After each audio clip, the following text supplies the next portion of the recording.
Introducing PubCoin. PubCoin is the rewards program for pub sports contributors. Regular chat contributors share their play of the day, POD, in the YouTube chat, including the phrase POD in their message. At the end of the week, the amount of units earned are converted into PubCoins. PubCoin can be used as reward points for prizes, shop discounts, and contests. Hey, what's going on, y'all? It's Mills here, Pub Sports Radio. Do you guys want to challenge the personalities here at Pub Sports Radio? Do you guys think you're better than them at entering in your MMA predictions and picks? Would you want to get paid for it? $100? Here's how you do it, man. You sign up right here at the link below. It's just this easy. PubSportsRadio.com. Enter your email. Pick your weekly picks. That's it. Oh, and you get bonus points if you can predict how they're going to win in what round. Every single week, a new winner's getting crowned. So every Saturday on Pub Sports Radio. So come on and check us out. You can win $100 just for signing up. Only thing you need to do is see if you can beat us here at Pub Sports Radio by entering your UFC predictions and picks weekly. Do it. I dare you. See you guys soon.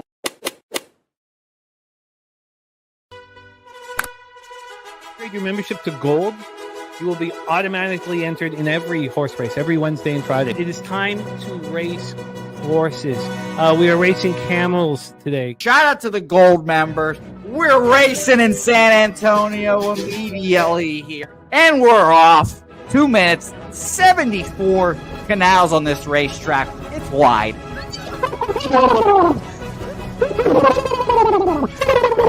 We're racing in San Antonio. Matt Wally moving forwardly. Jeff Slaughter in the mix as well. And as is Randall Sheffield, who's put that beautiful nose out front. But it's actually real grass here, Jimmy. Maybe Kentucky bluegrass. Oldie, no! There he goes. Oldie in the lead now. K. Wolf falls back. The horses love it. Sometimes they stop and eat it on the way to the finish line. That's why your horses start so far in the back. Here. Oh, look at Nussflush Allen bursting out here. J-Dub in the mix. Rude Boy up here as well. Jimmy, take it away. There's Oldie. Oldie is moving to the front. We are past the halfway mark in our 2 mile. And there's Ricky Levy.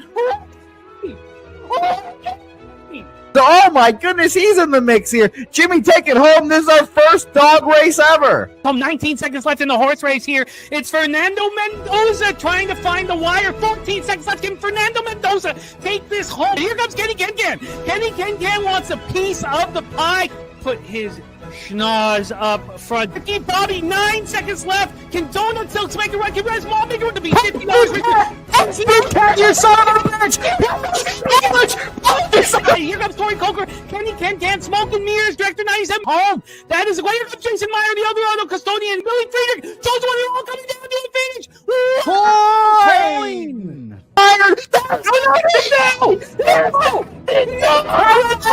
Nowhere! Oh no! Fanatical Jim!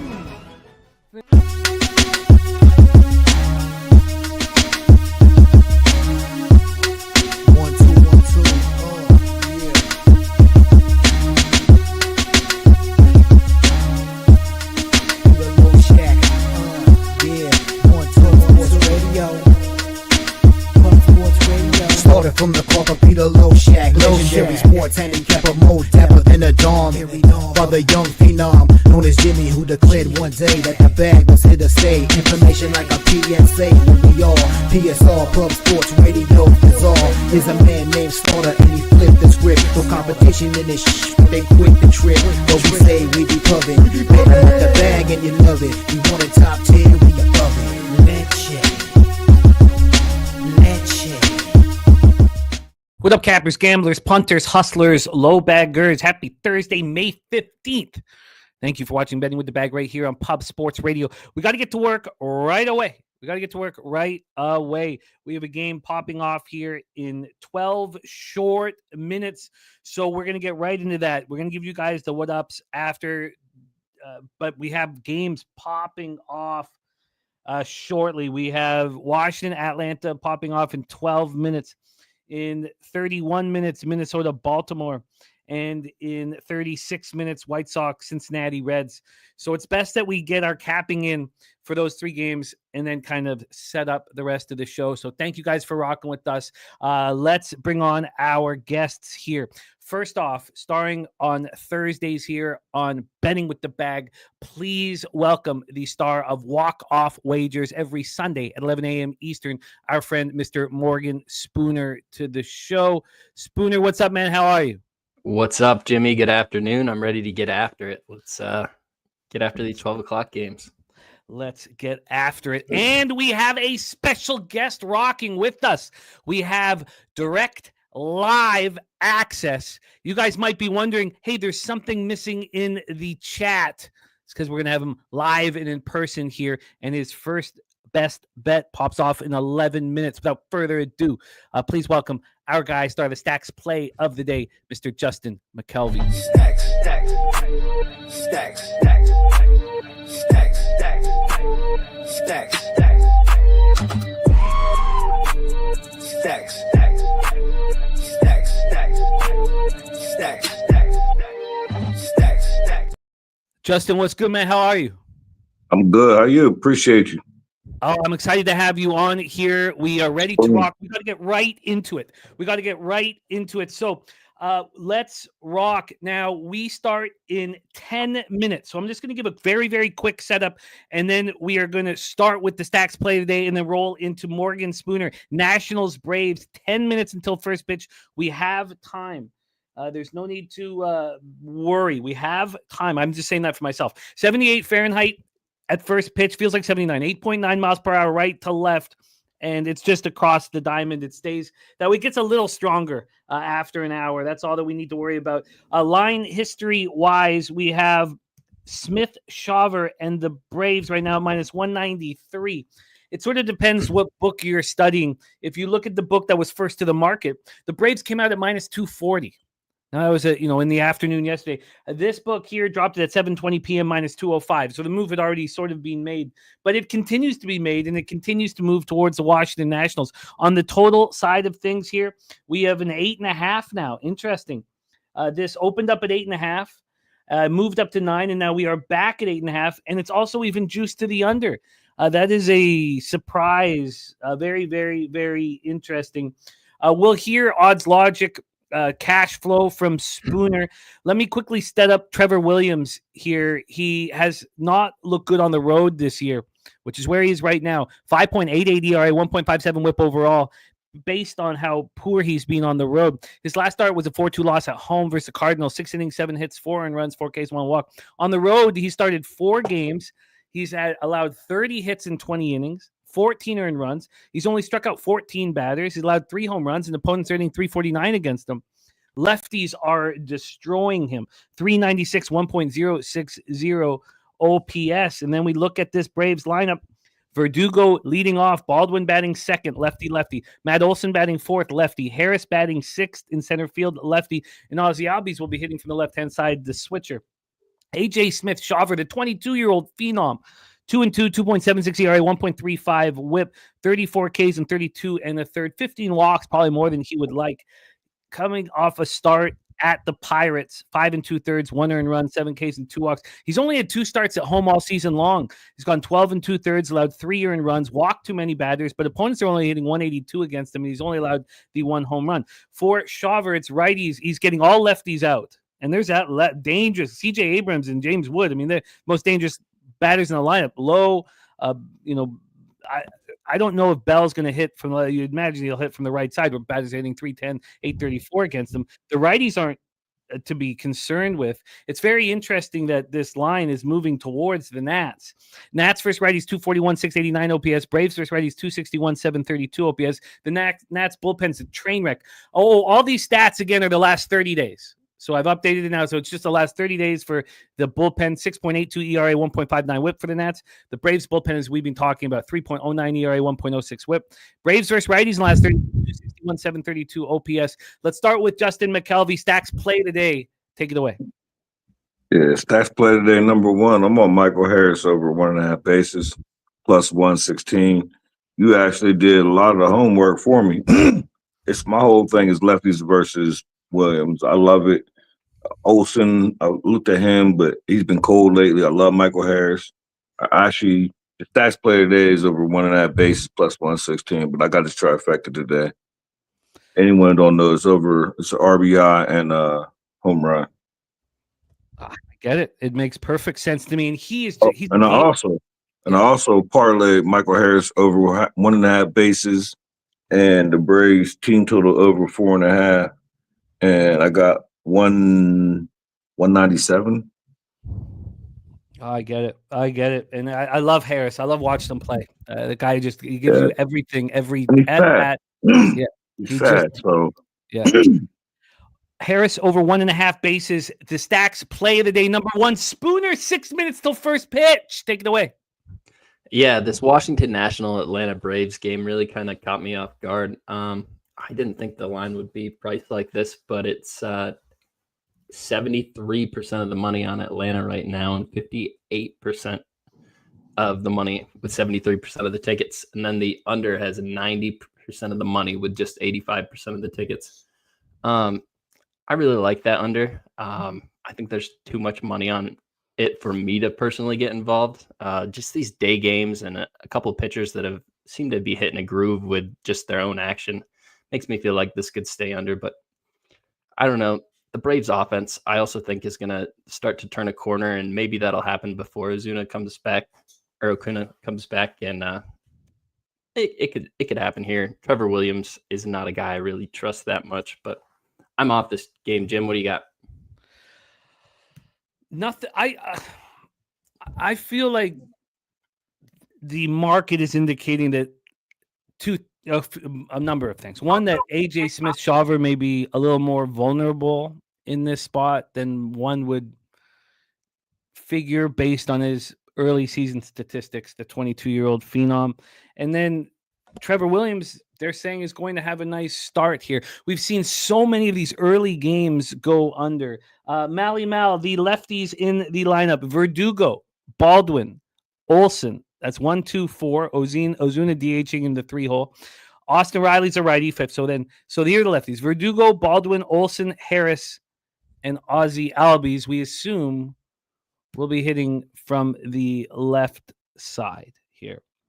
AM says both pitchers are equally bad. Interesting.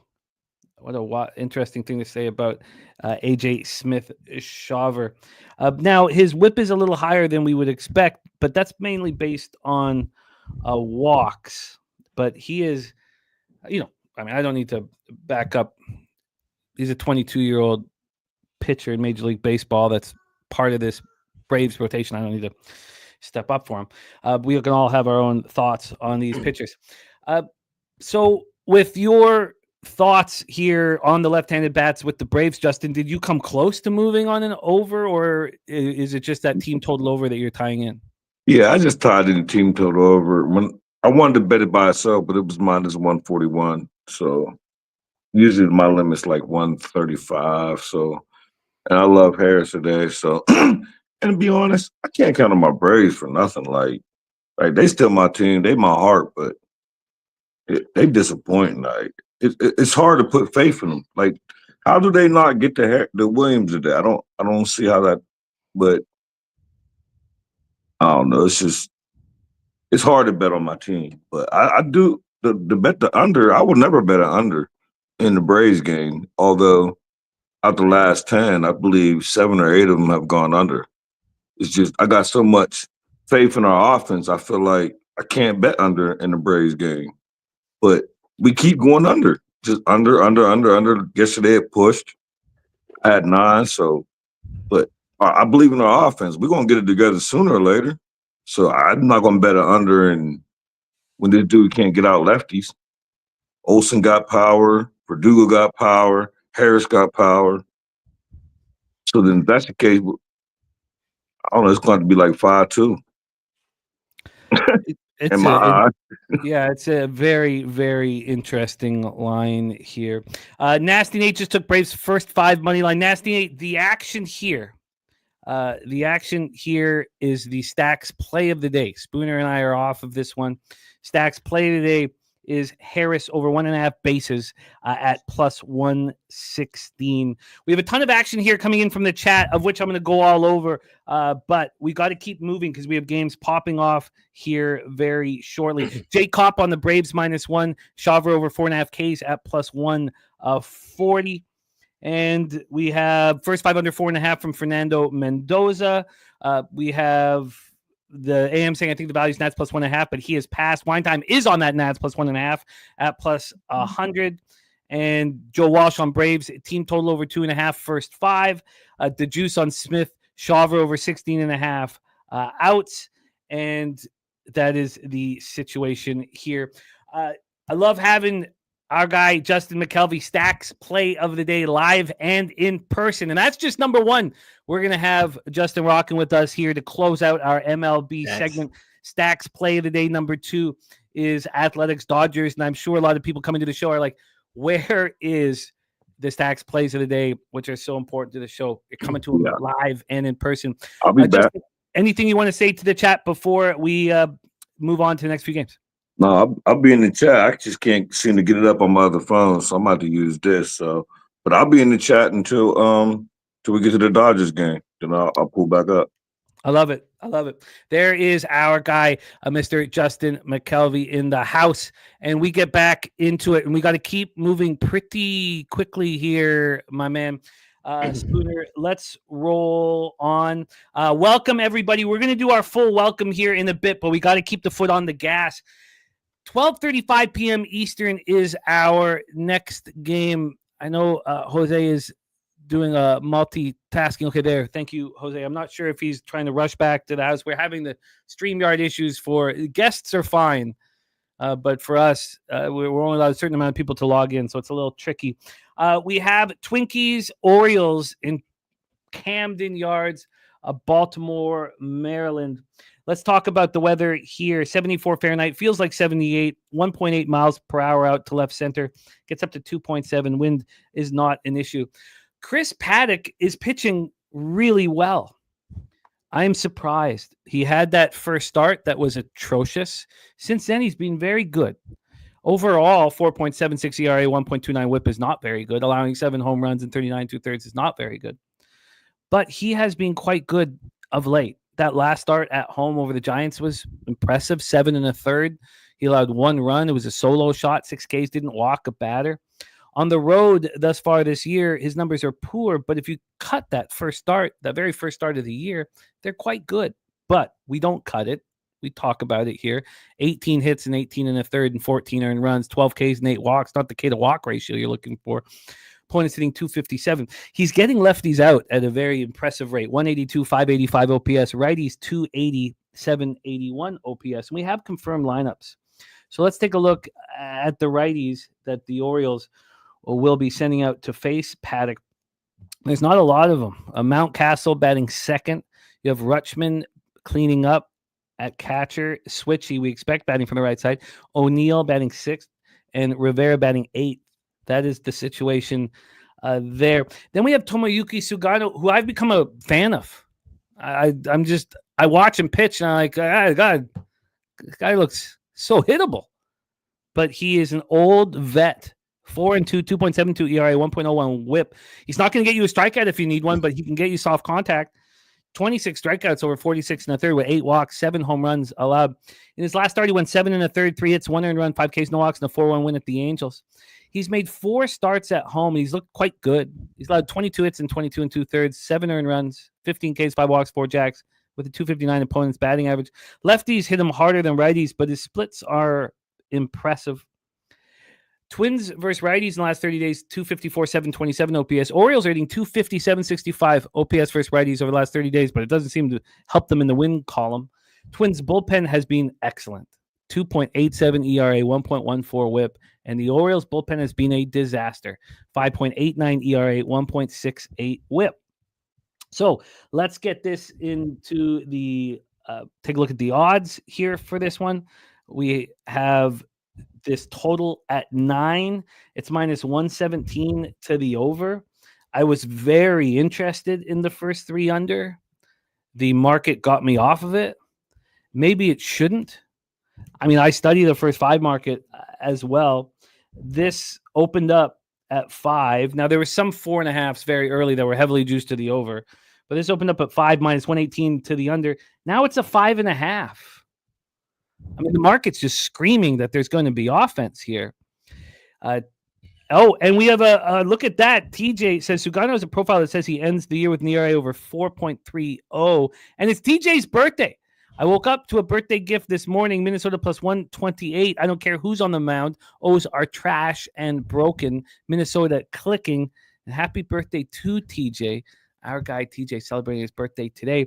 Mr. Belvedere says Orioles stop the streak. Orioles today. Happy birthday, TJ, my man. Take it away, Spooner. We are 16 minutes until first pitch. Twinkies, Orioles. Yeah. So the market's moved a little bit on this one. It opened up at minus 135 favored to the Orioles last night. And I'm seeing minus 125s on the legal books now, and a little bit better than that on some of the offshores. So there's definitely some respect from the books towards Minnesota. And that's probably because 59% of the tickets are on Baltimore, but 53% of the money's on Minnesota. So just a little bit bigger bets there. The majority of the tickets have come in on the under with 74%, and the majority of the money is on the over with 50%. And I got to think that over money is coming in on just the lack of respect for this Baltimore Orioles bullpen and Chris Paddock himself. If you go to Ballpark Pal today, this is the second most offensive friendly park with 12% plus runs today. And I think that's mostly just due to the air. It's really nice, 75 to 80 degrees during game time, high humidity and low pressure. So balls should carry. I think Chris Paddock's just overperformed all year, and I think the Orioles offense is underperformed. This looks like a really nice regression spot for me. Sugano's a ground ball pitcher, so I like his ability to keep it on the ground. Back and forth on this last night, and I told myself if I woke up, if I could get minus 125 or better, I'd go right on the Orioles. And I found minus 125 this morning, so I took it. Twins have won 10 in a row. Who's not trying to back a team that's won 10 in a row at plus money? What's going on there? You're fishing for money. I know the Orioles have been bad. If you don't trust the bullpen, if you don't trust Sugano, you could look at the team total over. I think I saw Stacks in the chat on that. I really like that play as well, but I think the Orioles pull out a win today here. This is a spot for them. And it's Mr. Belvedere's best bet. AM is on it. Wine Time Sports is on it. And yet TJ's birthday pick is on the other side. This is such a fascinating capping situation. I'm just copying and pasting everybody's action. We have Justin McCelvy on the Orioles team total over 4.5. I mean, when it's all said and done, I don't feel like I have an edge where I can trust it. Honestly. What do you think of that total market? Again, it's 72% of the tickets are on the under and 50% of the money is on the over. With Paddock and Sugano on the mound today and the two bullpens, every single pitcher for the Twins pitched yesterday. I believe one pitcher pitched twice between the doubleheader. Well, it's telling me this. It's telling me that I may have. Obviously, the Orioles bullpen is a problem and their offense is solid, but it's telling me that if my feelings for Sugano and Paddock are close, then I'm going to have a live betting opportunity. That's all it tells me. It doesn't tell me that I have enough of an edge to bet pregame. But it says we watch this game together as a group, and if there's no runs in the first 2 innings, I bet the over, and maybe bet it more than one time. Maybe start in the third inning, top of the third, or in between second and third, make that first over bet, and then possibly bet it again in the fourth or fifth. That's all. I have not proven in NHL. I've proven that I can go up against the market, and I've proven that over my career, no problem. But where else have I proven it? I don't believe I've proved it here. I'm not going to act like I'm better than the market. So it tells me there's going to be offense. So I hope that there's no offense for the first couple innings so we can attack it. Because initially last night, I was like, I like these two pitches. I like the way they're trending. I think that we can get the first 3 under, and I don't feel that way now. So the two arms I trust the most in the Orioles bullpen did not pitch yesterday and are available on multiple days rest in Sir Anthony Dominguez and Felix Bautista. I think the Orioles have a solid shot to pull this out. I can never be involved with an under with Chris Paddock. It's just pretty simple there. Yeah, but have you been impressed with how he's pitched in the last little while? I mean, I thought he was trash. So he was season, I believe the Twins lost his first 6 starts, I want to say, and he did start pitching well. Even a couple of those losses were 3-0, 1-0 kind of losses, but just because a pitcher's pitching well doesn't mean he's going to continue to pitch well. He got to the majors. He's definitely got some stuff. He's been around the block a minute. Paddock's been 4 or 5 years now. I just don't think he's got the stuff to continue. And you look at this Orioles team, they're not going to hit this poorly all year. This just seems like a great opportunity. You always talk about the psychological factor. How does it feel to lose 2 games, doubleheader, facing sweep kind of opportunities? You don't want to lose to the Twins like this. I agree. I can't get there. But I'm going to be looking to get their live updates from you guys in the chat when we think the live over is time to pull the trigger. Orioles here for Spooner. What was the line that you got? -125. I think that's still the best number at a legal book right now. I see some better on offshores. Let's roll on. We have one more game here. It pops off in 15 minutes. Again, we're going to have live betting opportunities throughout. And then we're going to say the what ups, and I've copied and pasted all the action, so we're money in the bank. White Sox, Cincinnati Reds. The White Sox are rolling. Shout out to Billy Friedrich and his Southsiders. We're in Great American Ballpark in Cincinnati, Ohio. Take a look at the weather. It's been a long time since I've said the White Sox are rolling. God, has it been since 2005? How long has it been? 80 Fahrenheit, feels like 84, 7.2 miles per hour, right to left and slightly in. And it gets up to 8.9 miles per hour. But we know this is an offensive ballpark. Steve G laughing and rolling. Hey, what do you call 4 of 5? Oh, sorry, I got to change the heading. And sorry, my eyes aren't. Okay, there we go. Bryce Wilson. Now, there are some analytics that when he was in a real bad spot, I had a couple of colleagues tell me he's going to turn it around. You watch. And he has. And he's also had 3 straight home starts. And it's pretty cushy. Now he goes to Great American Ballpark, and I'm supposed to expect him to continue this. He's only had 1 start on the road all year. Now he's made 4 appearances on the road.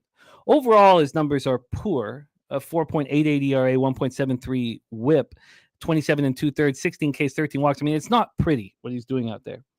On the road, he's throwing 8 1/3. He's allowed 3 earned runs, allowed 11 hits. He hasn't been barreled too often. He's allowed 2 jacks, but opponents are hitting 333 against him. He's being hit by both sides, especially righties. Righties hitting 342, 966 OPS against them. So let's take a look at the confirmed lineups. How many righties do we have on the Reds? Only 2 lefties we expect today. Gavin Lux, DHing, batting leadoff, and then Will Benson batting 6th. So Espinal batting 2nd. I mean, I'm an Espinal fan, and if he's on your team, you want him batting 11th or 12th. De La Cruz, Hayes, Steer, Benson, Stevenson, McLean, Connor, Joe. I was a little surprised with Jose's bullishness on the Reds preseason. I do not think this is a good team. And I also I don't know how anybody can not be disappointed in Ellie De La Cruz at this point in his career. It seems like a good guy. I just mean on the field. Lefties hitting Wilson, righties smashing him. Nick Martinez is very difficult to trust. 4.23 ERA, 1.30 WHIP. He looked very good last year, and I was shocked, and they still didn't want to start him. He's had struggles at home this year, but not huge struggles. 22 2/3. He started 4 games, 9 earned runs, 20 hits, 18 Ks, 6 walks, opponents hitting 238 against him. His splits are the same. Lefties hit him, righties hit him. He gets hit, but he seems to finagle his way out of trouble. In the last 30 days, White Sox hitting 221, 646 OPS versus righties. Reds 253, 746. They're hitting. The Reds are hitting. The Reds bullpen is delivering. And yet we're sitting here with them 4 games under 500 and 3 games under 500 at home. It's very, very, very interesting. Let's take a look at the line history and then hand this over to Spooner. We have the Reds at minus 225. They opened up now minus 231. There was another move 6 minutes ago. This opened up at minus 213. In the afternoon, it opened up at minus 195. So there's been a big move towards the Reds. And this total is now at, well, it's up to you. You can have the over 9 heavily juiced or the under 9.5 heavily juiced. This opened up over 9.5 at plus 102. And right now it's over 9.5 at plus 105. So it's not much of a difference here. The under is taken a few cents. Spooner, take it away. We are 11 minutes till first pitch at Great American Ballpark. Yeah. So 71% of the tickets have come in on the under so far, and 58% of the money. And then on the money line itself, 65% of the tickets have come in on Cincinnati Reds, but only 58% of the money. So a little bit of sharp money coming in on the White Sox. And I think I see why. Like, if you look at Nick Martinez throughout the course of this season, I think the Reds have won 1 game he's started. I get it's the White Sox, but they are on a winning streak. And, Bryce Wilson's a decent pitcher. Like you were just talking, you go through this Reds lineup, why can't he mow them down? The same thing, the whole respect thing comes into play. You lose 2 games to the White Sox. I got to think the manager there, Francona, is going to be able to come in and just motivate these guys and say, hey, we can't lose 3 in a row to the White Sox. They'll like literally relegate us and call up a AAA team. This is not going to work out. And just for that reason, I can't back the Sox. But if I was going to have one play on it, it would be the Chicago White Sox. I do not trust Nick Martinez, and I want to fade him every time I see him. Yeah, I can't trust him either, but I don't want Bryce after 3 starts at home. We look at all these White Sox pitchers' numbers. They're much better at home. There's some comfort there. I want to fade Nick Martinez. And then hearing TJ on the under, it sort of solidifies my initial thoughts on it, which is where I kind of was leaning, but I couldn't get there. And I'm okay here. I feel comfortable. And again, sometimes I have to say things out loud just for me to hear them. But I bet 2 games out of the 6, and I'm interested in adding. I'm looking to get in live here on this Twins Orioles over, and I'm comfortable with that. It's again, this comes down to making money. It's not about the pre-flop record, although the record is important. You want people to care about what you have to say. I'm going to leave it at that here. So let's roll here, and very quickly, let's bring on our co-host here, ready to rock after producing the first show. And but Roy, and a couple things here. Roy saying, is there any group chat? We're talking about getting the Discord going, and there's some other ideas that Jeff has about the Discord, so we're kind of working that all out. One thing about that, Roy, though, is members of the channel, those that are in green, are going to be receiving an email with our action every morning. We're working out the kinks and exactly how to deliver it. But that will be a way to get our action, and it's a idea spearheaded by Sean Wigg, our guy Swiggy, and we're really excited about it. Justin McCelvy with the dono for the Oilers. That was one hell of a hockey game last night. I'm just loving this playoff hockey. I'm loving it so much. So it's all falling into place, and it's a pretty good feeling. Let's bring on our guy, the star of Say Hey Plays, coming to us from our home studio in the Southtown 101 in San Antonio, Texas. It's the best bar in Texas, man. Every time I say it out loud, I just envision myself sitting in that back room with all the TVs and all my friends and just enjoying every moment. And we're going to kind of say our welcomes and what ups because we had to get through these first 3 games. But do you know, Spooner, listen to this. This is a wild stat for me. This is the first time since Pubapalooza that I've lost 2 straight shows. That's how hot it's been with all of like. I just feel like the community's been running so hot. Not just me, so many of our friends and colleagues. But I've lost 2 straight shows for the first time since Pubapalooza, and I want to change that shit. And those of you who roll with me know that the end of Action Thursday night is my in and out day with my local 25% if you're over 500 or under 500. So this is an important day. I want that money. So a lot on the line for me today. Please welcome Mr. Jose Bouquet to the telecast. Jose, how are you, my friend? Jimmy, we're doing well. I will quickly say I just bet the over in this game, White Sox Reds. I don't have any action on the first games.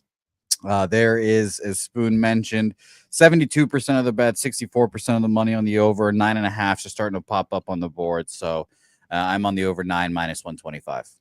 Some great offensive weather. It is nice. Everything besides the wind. That is our Discord right there that we used to have absolutely packed. So anybody, Big Show putting it in, we used to have it packed. Jeff has a couple really good ideas about the Discord that we may be changing. But if we want to start populating the Discord and getting it back rolling, I'll be there too. Because it was a huge thing a couple years ago. So there's the Discord right there, thanks to our friend Big Show. So anybody who wants in, just click that, and I'm going to join you guys there. Mr. Belvedere just took the under 9.5 here in that White Sox Reds game as well. So, damn, TJ's on the under in this game? TJ has bet it twice. Fuck me. Yeah, TJ, and it's his birthday. Fuck. Shout out to all the cappers in the chat. We got Gorky in the house. Roy coming to us from Hawaii. He's up early. It's not easy. Not easy, Roy, doing his thing out there. I respect. I was just out there in September.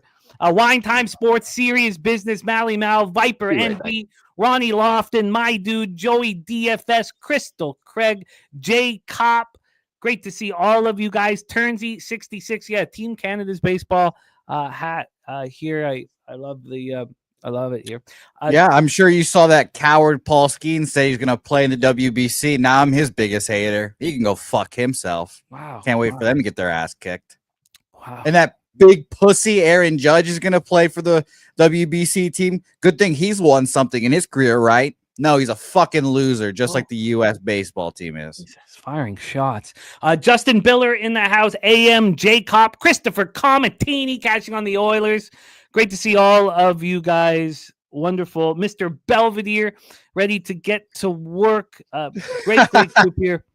Thank you guys for joining us. Fernando Mendoza, Steve G, Philly Eagle Flyer, just my 2 cents. Saturate, gotta keep them saturated in the house. Rochester, Johnny just bet it all on Atletico Madrid here. Lucas Ryan in the house. Great to see you. Nasty Nate made 11 units on the Celtics game.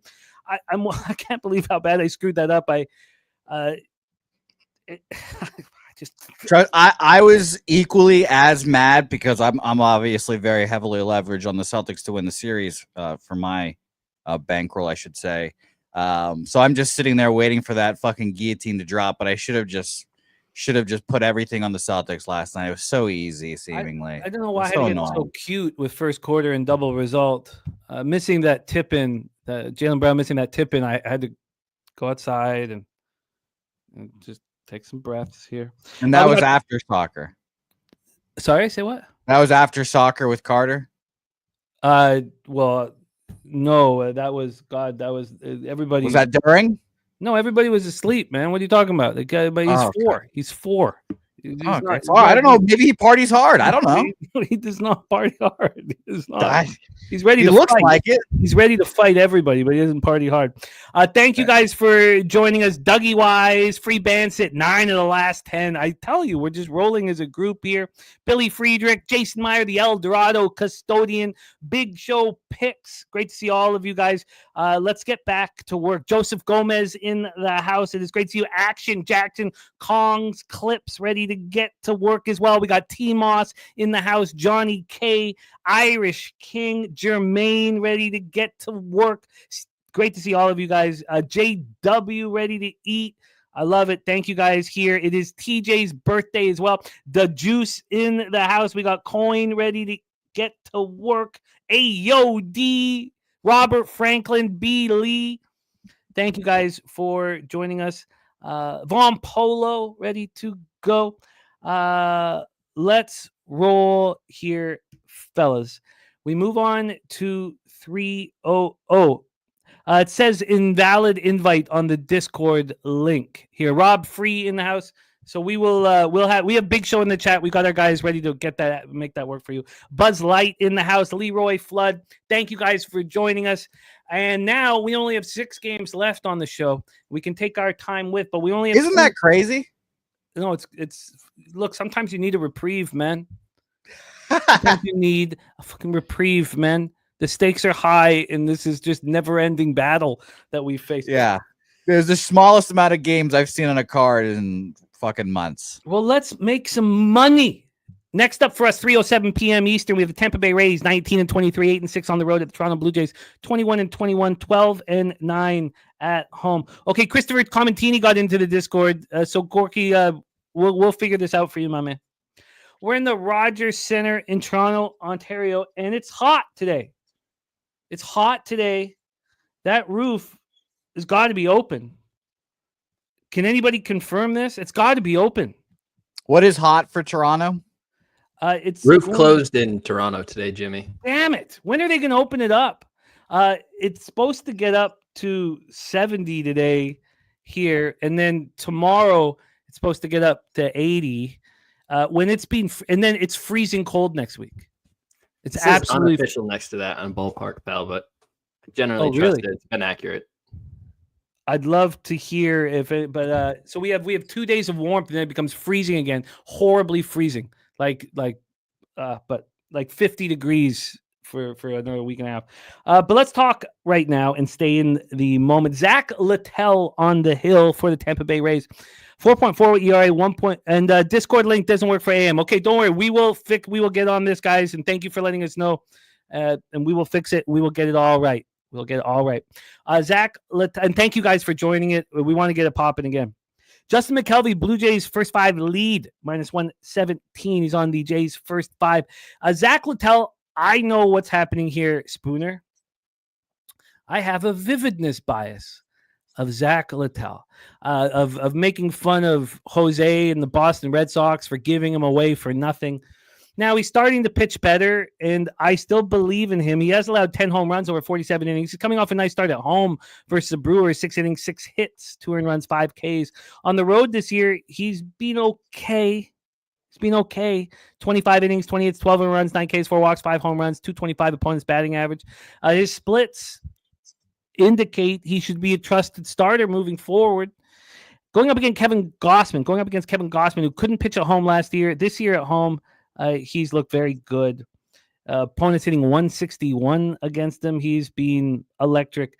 If I say that Littell's splits indicate that he should be a starter moving forward, Gausman's splits are spectacular. Lefty's hitting 190, 578 OPS. Righty's hitting 210, 575 OPS. Gausman's last start wasn't great, but it was at Seattle. If he gets in a rhythm at home, if he can become predictable, that will be nice. Blue Jays versus righties in the last 30 days is poor. 238, 653 OPS. Jays versus righties, that's Rays versus righties. My bad. Jeez. Sorry. Rays versus righties, 238, 653 OPS. Not very good. Jays versus righties, as you guys said, because they got up to such a terrible start, it's been much better. I apologize. 254, 722 OPS.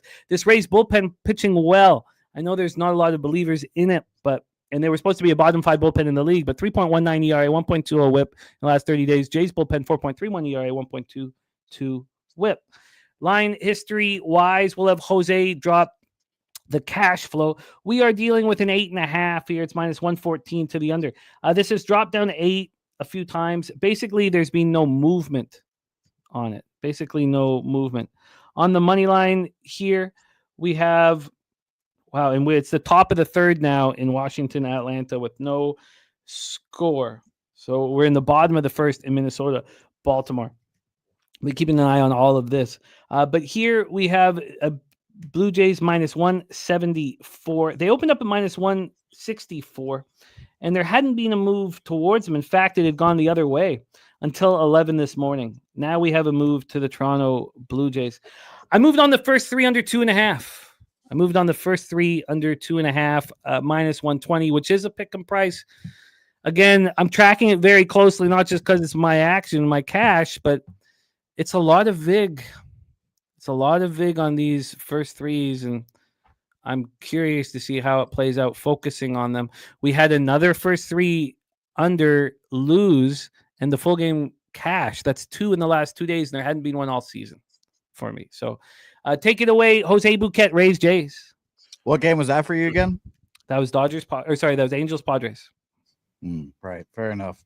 All right, for the total in this game, we'll start there. 67% of the bets, 89% of the money on the under in this game.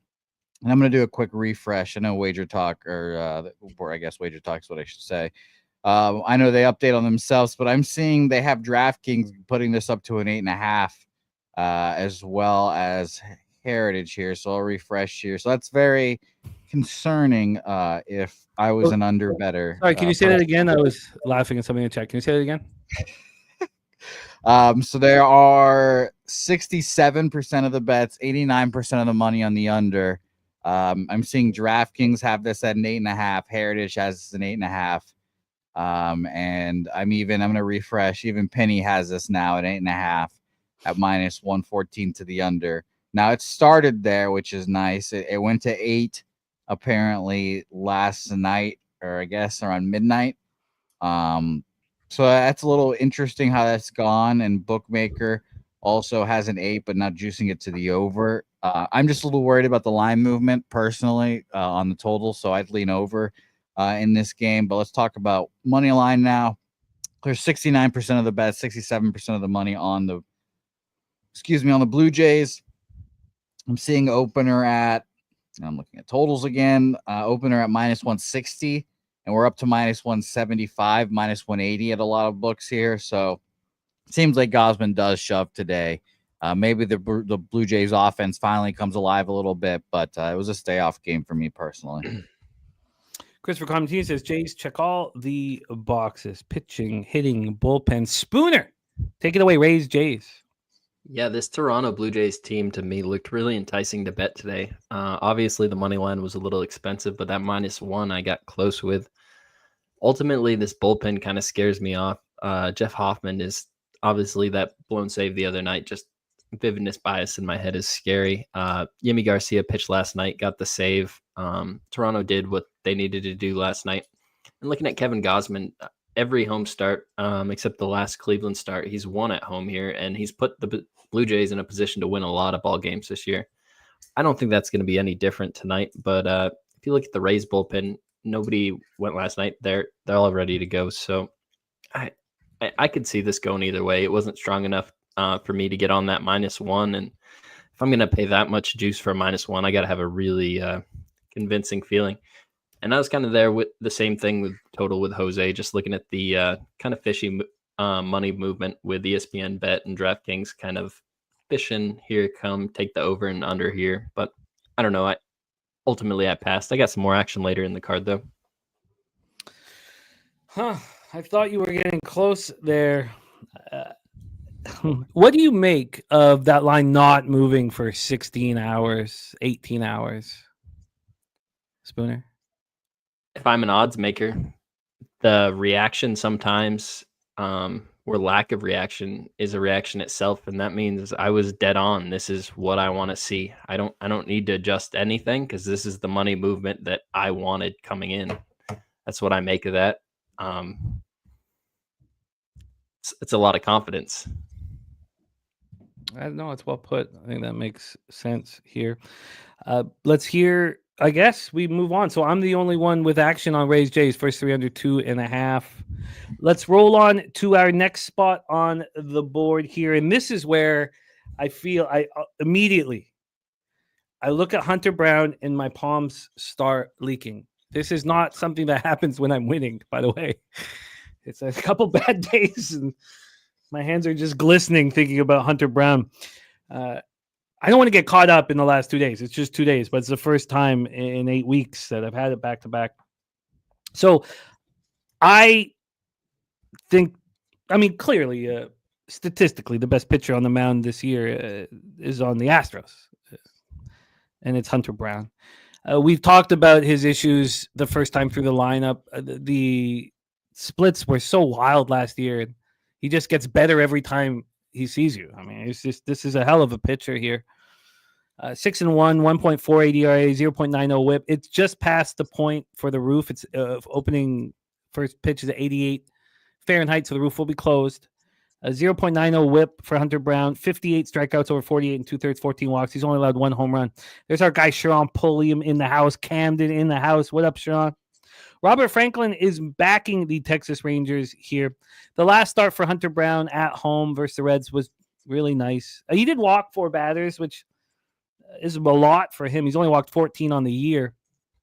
But 5 2/3 to its no runs, 9 Ks, and 4 walks. We have my dudes. Best bet here is the Rangers Astros Nerfy here. Nasty Nate is taking the first 5 under 4. And in the Rays Jays, are you talking, Nate? Rays Jays? Must be Rays Jays because this one's a 3.5. So yes, Rays Jays. I like it. I just, Jose and I have tried to establish rules so that we will succeed, and that was I like it. Nasty Nate, I like it. Littell is the question mark, I think, more than Goss, but I think it's pretty easy to say. But so Hunter Brown on the road this year has allowed 6 earned runs over 30 innings. Not quite as dominant, but he's allowed 1 home run all year, and that came at home. Opponents hitting 208 against him, 33 strikeouts in 30 innings, 6 walks. Lefties are hitting 165, 495 against him. Righties, 193, 483. Irish King says, wow, no runs in Minnesota, Baltimore. That's, that goes along with my hope and my prediction. Although, obviously, I could have taken a Nerfy and got paid out. So let's not get ahead of ourselves. DeGrom, 3-1, 2.72 ERA, 1.02 WHIP, 43 innings, 46 Ks, and 10 walks with 7 home runs allowed. His last start, he allowed 2 earned runs at the Tigers over 5 innings, 10 strikeouts and 1 walk. At home this year, he's allowed the exact same amount of runs as Hunter Brown has on the road, 6 in 28 and 2/3, 5 walks, 3 jacks, 196 opponents batting average, and righties 194, 448 OPS. It is lefties that have gotten to the Grom so far this year with power, just 231 average, but 802 OPS. And then you'll look at the Astros lefties, and you can't find them because Yordan Alvarez is not in the lineup. They have a couple switchies, but that's a problem. It is a really, really a real problem. But the Astros are hitting versus righties, and so are the Rangers. I was surprised by these stats over the last 30 days. Astros versus righties, 271, 747 OPS. Rangers versus righties, 257, 734.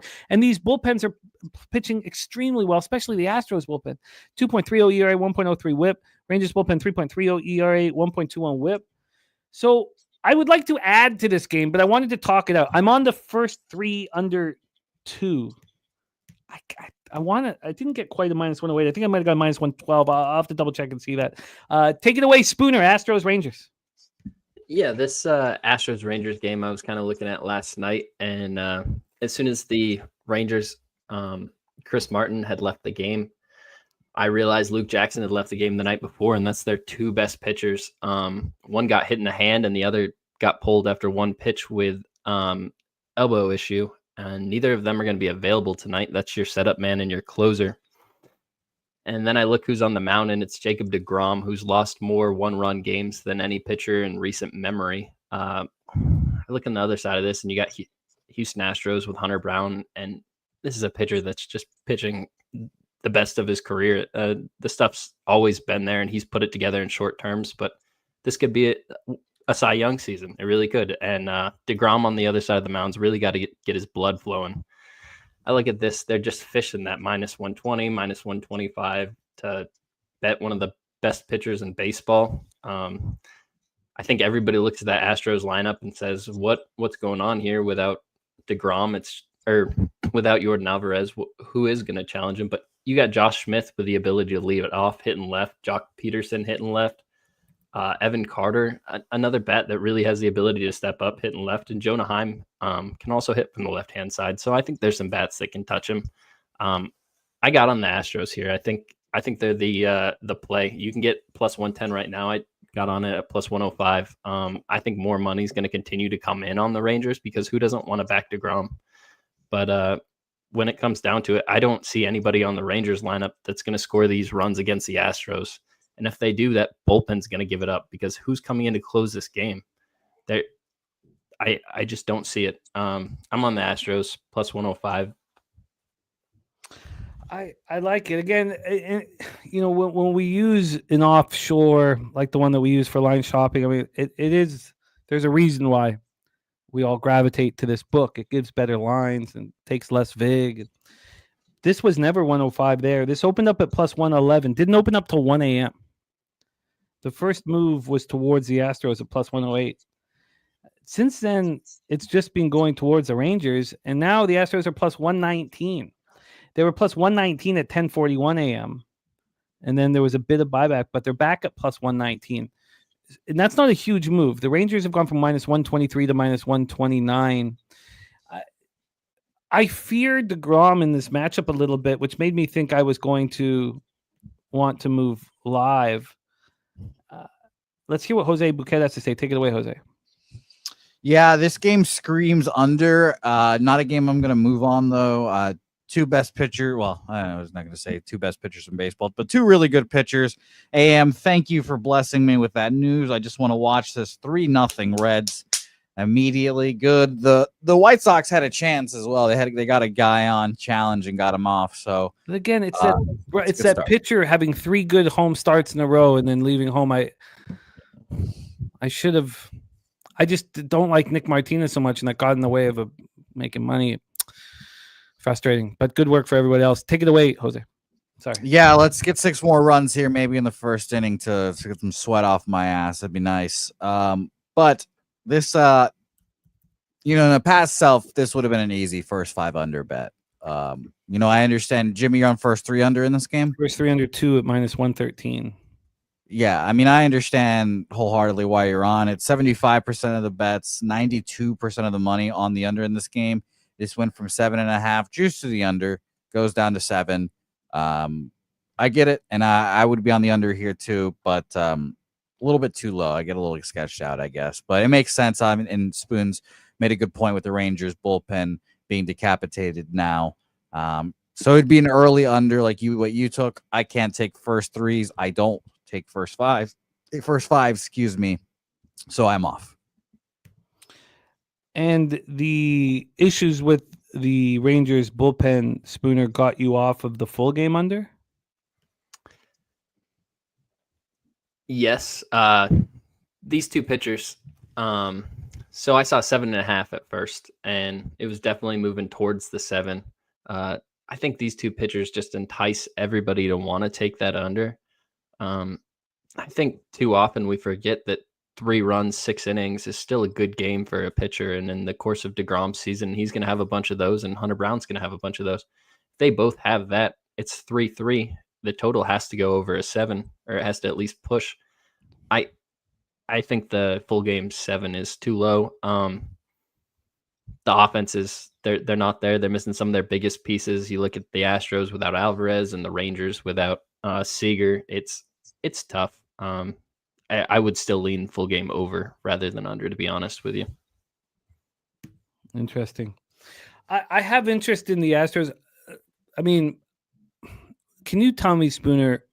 Now, again, let's add a nickel. Let's say that you have Astros plus 110, because that's what you would have got had you been, had an offshore like the ones that we use to track.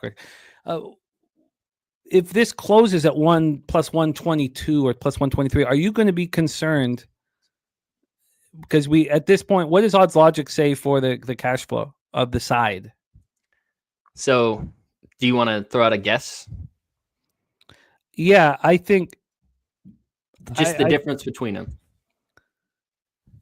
I think that the ticket count will be similar and the bigger bets will be on the Astros. So there's a 7% difference. There's 63% of the tickets on Texas right now and 70% of the money. Right now, 93% of the money is on the under. Yeah, I don't know why people are betting the Rangers in this game. So if there's that much money on the under and the total's this low and you're telling me the two best pitchers in the Texas bullpen aren't there. I don't understand. I do understand why people are going to the Rangers, but I personally can't do that. I think this is a great spot to back the Astros and Hunter Brown. You look at the bats, everybody has a recency bias of these Astros not hitting that well. You go to the last 2 weeks, they're hitting pretty decent. I think DeGrom can get touched here. Well, I'm very interested in the spot, so we will continue working on this one. Let's get into our final spot on the board here, and we will get our guy Justin McCelvy back joining us for this last spot on the board. 10:10 p.m. Eastern, we have the Oakland Athletics 22-21, 14-8 on the road at the Los Angeles Dodgers 28-15, 16-4 at home. We are at Dodger Stadium in Los Angeles, California. Let's get into the weather here for this one. 65 Fahrenheit, feels like 62, 6.3 miles per hour out to right field. Dies down to 4.5 by the end of the game. We have Osvaldo Bido going up against Matt Sauer. This is Matt Sauer's first career start. This is his second season in the bigs, but this is his first actual start. Lefties have been hitting him very hard. Righties haven't touched him. Osvaldo Bido coming off a 10-2 loss at home versus the Yankees. He allowed 3 earned runs over 5 1/3, 8 hits, 2 jacks, 6 Ks, and 2 walks. He's not looked nearly as good as he did last year. 27 strikeouts and 16 walks. Not the K-to-walk ratio you're looking for. He also allowed 9 jacks with that 41 2/3. On the road this year, he's been serviceable, I guess. The opponent's hitting 233. He's been worse at home, and we know why that is. That's Sutter Health. 20 2/3, 17 hits, 8 earned runs on the road. Again, the K-to-walk ratio is a problem. And lefties hit him, righties destroy him. AM saying that Sauer will just be an opener here. I don't have anybody listed as a primary. Does anybody have a primary listed? I have Sauer getting the opportunity to start. Sauer stretched out. Sauer can go 5. He's gone 5. His last appearance, I believe he went 4. I don't have it in front of me. Lefties are smashing Sauer right now, and we know that the A's have some real dangerous lefties. A's versus righties, 271, 783 OPS. Dodgers versus righties, 275, 804 OPS. The A's bullpen has been a problem. Again, these are all numbers of the last 30 days. A's bullpen, 5.27 ERA, 1.52 whip. Dodgers bullpen, 3.61 ERA, 1.29 whip. And welcome back, the star of the Stacks Play Today for Stacks number 2.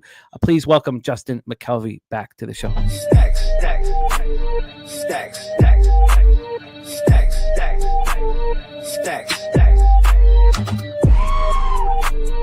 stacks, stacks, stacks, stacks, stacks. Justin, my man, Stacks Play Today number 2. Tell us what it is. I'm on Freddie Freeman over 1.5 bases plus 100. Love him in this spot. He only had 1 hit yesterday, and he got like 5 or 6 in this series. I love Freddie Freeman. Like, he always cashed for me. Like last year, like I had like a 67% hit rate against him. Over 1.5 bases plus 100. Over 1.5 bases at plus 100 for Freddie Freeman. The righties against Bido are hitting 330 with a 953 OPS. Lefties are getting him 2. Now Freeman's a lefty. Lefties against Bido are 236, 770. So your success with Freeman is what brought you there. Did you think about using a righty to attack Bido, or you just trusted Freeman? I did. I almost went to Mookie, but I got horrible success with Mookie. And the fact that Freeman been hot, he only had 1 game. And I think Bido sucks, honestly. Yeah, I am feeling the same way. And I guess, I mean, Jose and I think this is a Dodger everything spot.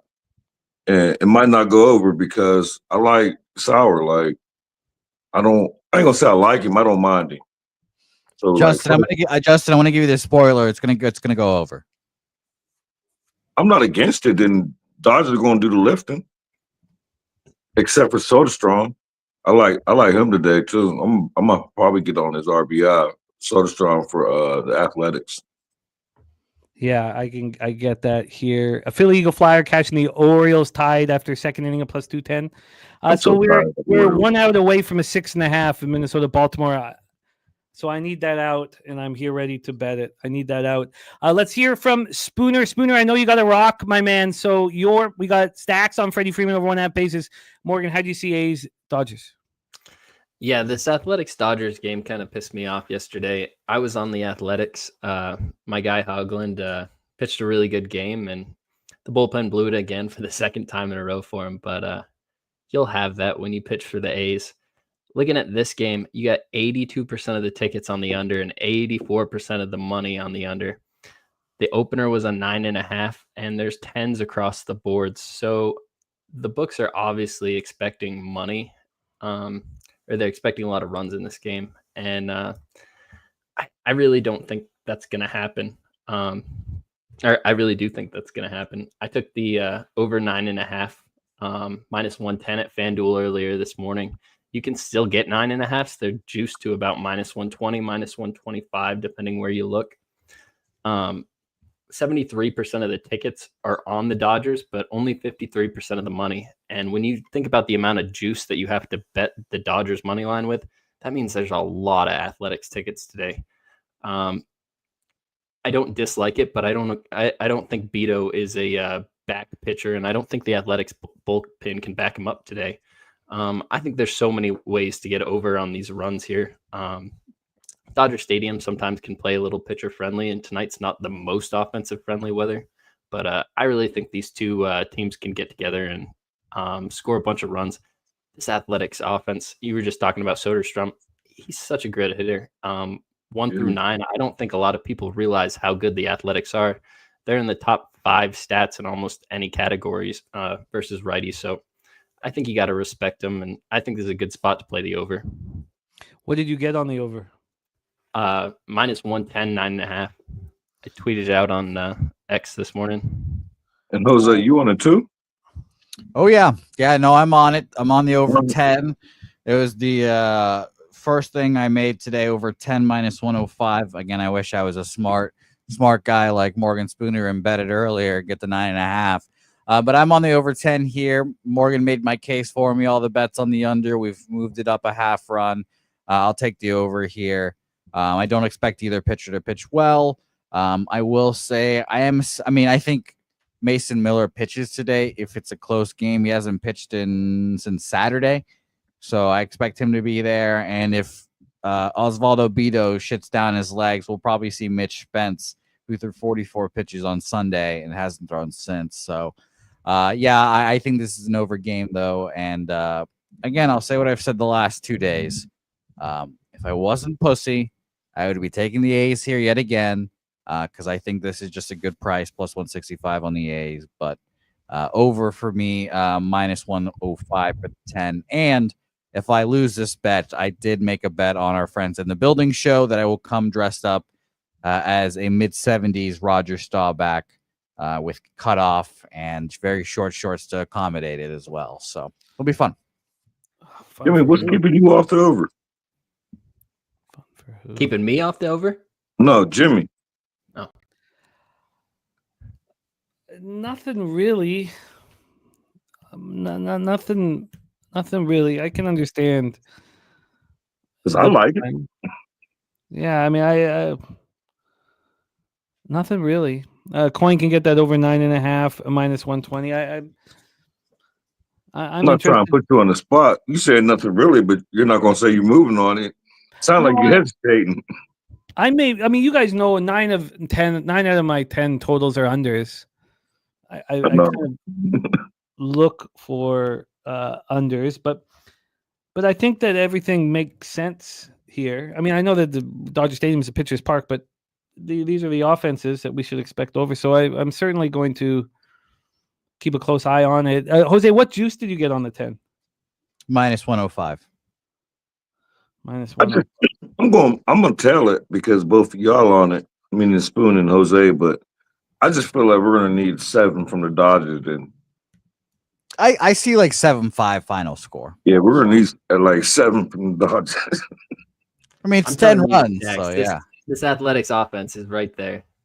Yeah, Yeah. I think so too. I agree. Right I agree there with for- Spoons. right there for 3. They already shot it. Remember, they already scored 11. They're not going to do Yeah, that twice. they'll do it again, Stacks. This Ace team is going to fight in the AL West. They're going to battle. I'm not on the side. I hope they do. I'm going to tell it as soon as I get off of here. The second I get off here, I'm betting it. Jimmy not pushing the button just made me nervous, but I'm gonna bet it. Well, I'll message you. I'll message you if I do. I'm certainly interested in it. So Yeah, but you're not stopping the show to put the bet in, so that. I'm waiting to get the 6.5 in Twins Orioles. There's one that I'm just sitting here just. He's like, got 5 hours to move on this without anything probably I'm going to really change. starting to hate the Orioles. Lineups will come out. I'm swear, I'm so tired of the Orioles. The Orioles are for you, Justin, the Giants for me, and the Royals as well. And I don't get it. I don't get it. But we're not gonna do that here. Another time. Well, we've got to say a bid adieu to our oh my god, home run. Home run who? Twins. See? 2-0. See what I'm talking about? Oh my god! And What I Luis just Rock say? fucking just caught a fucking ball at the wall. Yeah, Just 2-0. trying to get the Twins. 6.5. Okay. What I just said. I'm tired of the Orioles. See? This over 7.5 was plus 105. I was like, I just need one. It was a full count. Okay, don't stay calm. Spooner, my man, thank you for rocking with us. Can you review your action? Yes. So I'm on the Orioles money line minus 125. I got the Astros money line plus 105, and I got the over in this Dodgers Athletics game at minus 110. Just want to give a big shout out to Wine Time Sports. He's been killing it lately. Went 5-2 on our show on Sunday to open up. Really carried us. I went 1-3. Not how I wanted to start out, but it was a really good show. I think it went well. Lots of activity from the chat. I think we put a lot of good looks out there. So I'm excited for another Sunday coming up here. And thanks for having me on again today, Jimmy. I wish you the best of luck today. Thank you, Spooner. And it is our pleasure. Shout out to Walk Off Wagers. Justin McCelvy, review the 2 stacks plays of the day, and I will pop. I just put Spooner's X handle in the chat. Please support our guy Morgan Spooner, and please support our guy Justin McCelvy. Justin stacks play of the days 1 and 2. Oh my god, they hit another home run. I know it's just try. It's just I had a plan, and it was to bet the over after the first 2 innings, and then I got greedy. And you know what? And we'll get into basketball in a second. I got greedy yesterday in basketball, and it helped me. But the good thing is filled with rage. I got to bet on the Orioles team total over. So the Twins scoring means nothing to me right now. But damn, this is what I'm talking about. I wanted to bet the Orioles. Like this is shit I'm talking about. Like last year was a what's that word I'm looking for? Outlier. That was an outlier. That's what it was. But stats play today, number 1 is Michael Harris over 1.5 bases plus 116. And the second one is Freddie Freeman over 1.5 bases plus $1. I'm gonna tell Jose and Spoon. Hopefully Jimmy texts me and tell me get on it so I don't have anxiety. But I'll still be in the chat, hopefully the Orioles score. Appreciate you, Jimmy, for bringing me on, and anybody who care. I do have a show with a couple of homeboys. Let's bet it. We post most of the time if we don't do a show, but put the notifications on. Other than that, I ain't got nothing else to say. Respect our guy Justin McCelvy in the house. Jose Bouquet, please review your action. I can't. I said this is what I wanted. It happened, and I'm still sitting here. But it is what it is. I gotta stay calm. Shout out to Brazil in the house. While Paulo Castro in the house. Thank you for joining us.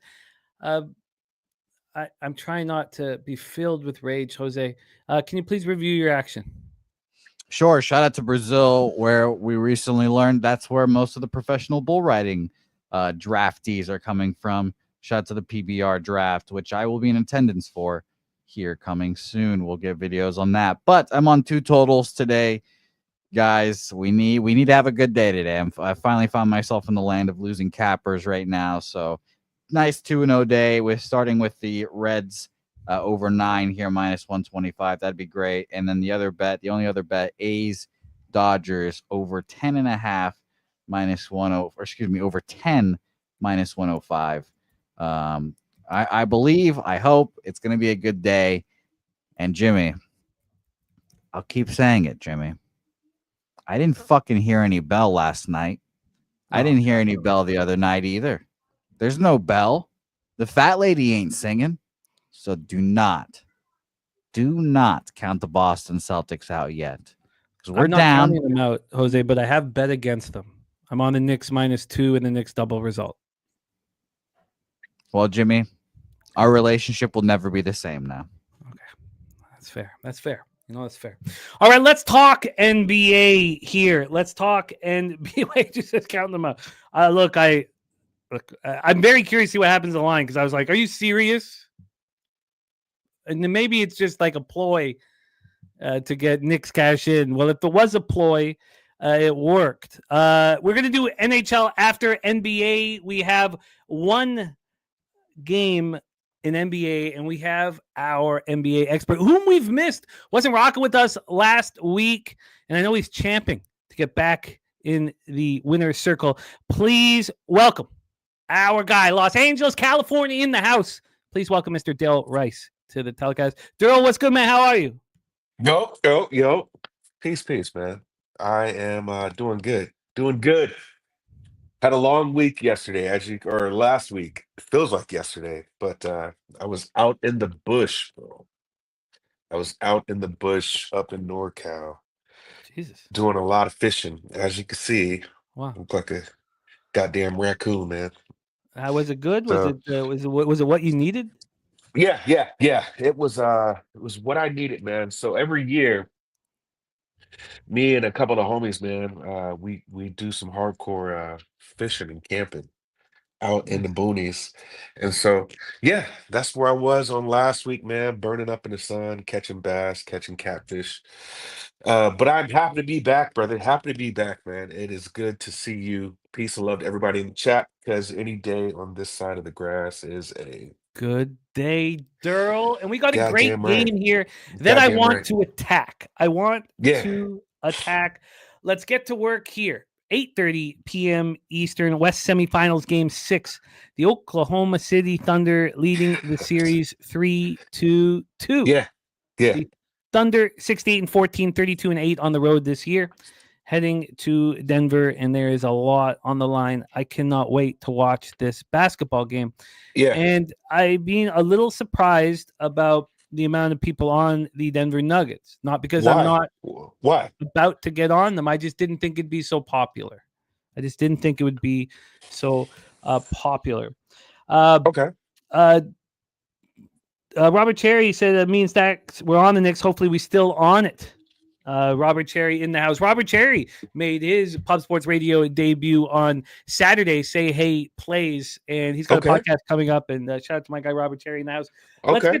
Let's get to work here in NBA. And I got to stop. I'm just going to get off of this. You know what? I'm going to get off of the. Is it baseball? Yeah, baseball's going fine. It's just that I had a game. plan. The plan came to fruition, and I still didn't pull the trigger. It's just frustrating, but it's okay. It's okay. I'm just going to try my hardest not to think about it.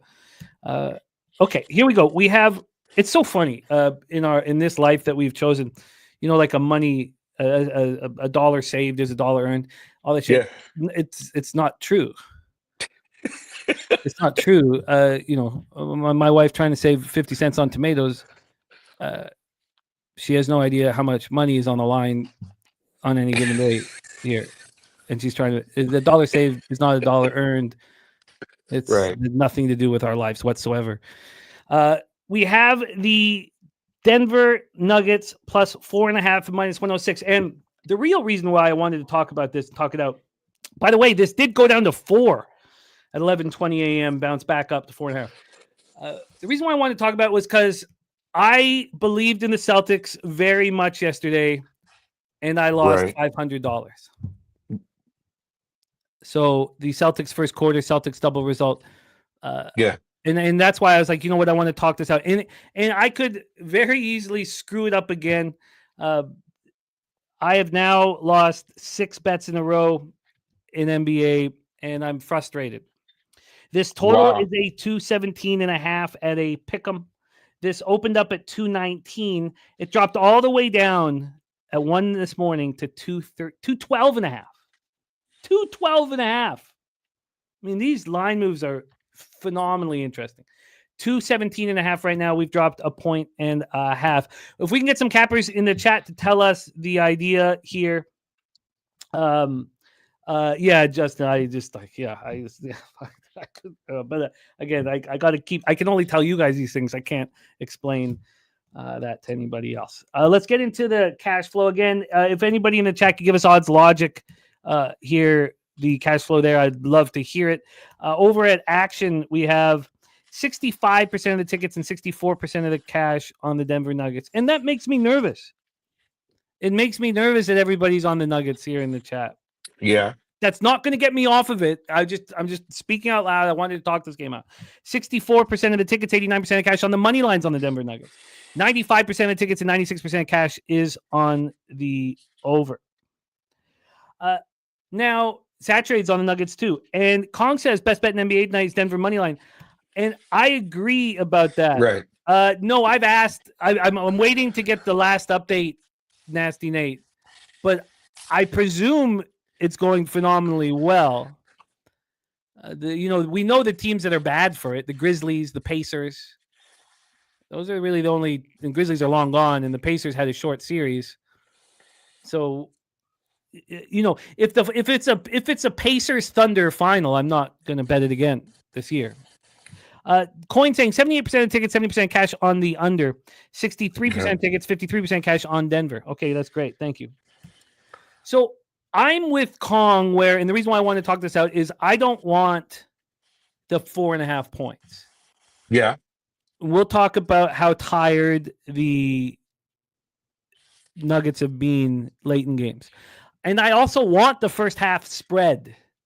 And I just want to talk this all out so we're all, on the same page. Let's cap here. In the playoffs this year, OKC 7-2 and the Nuggets are 6-6.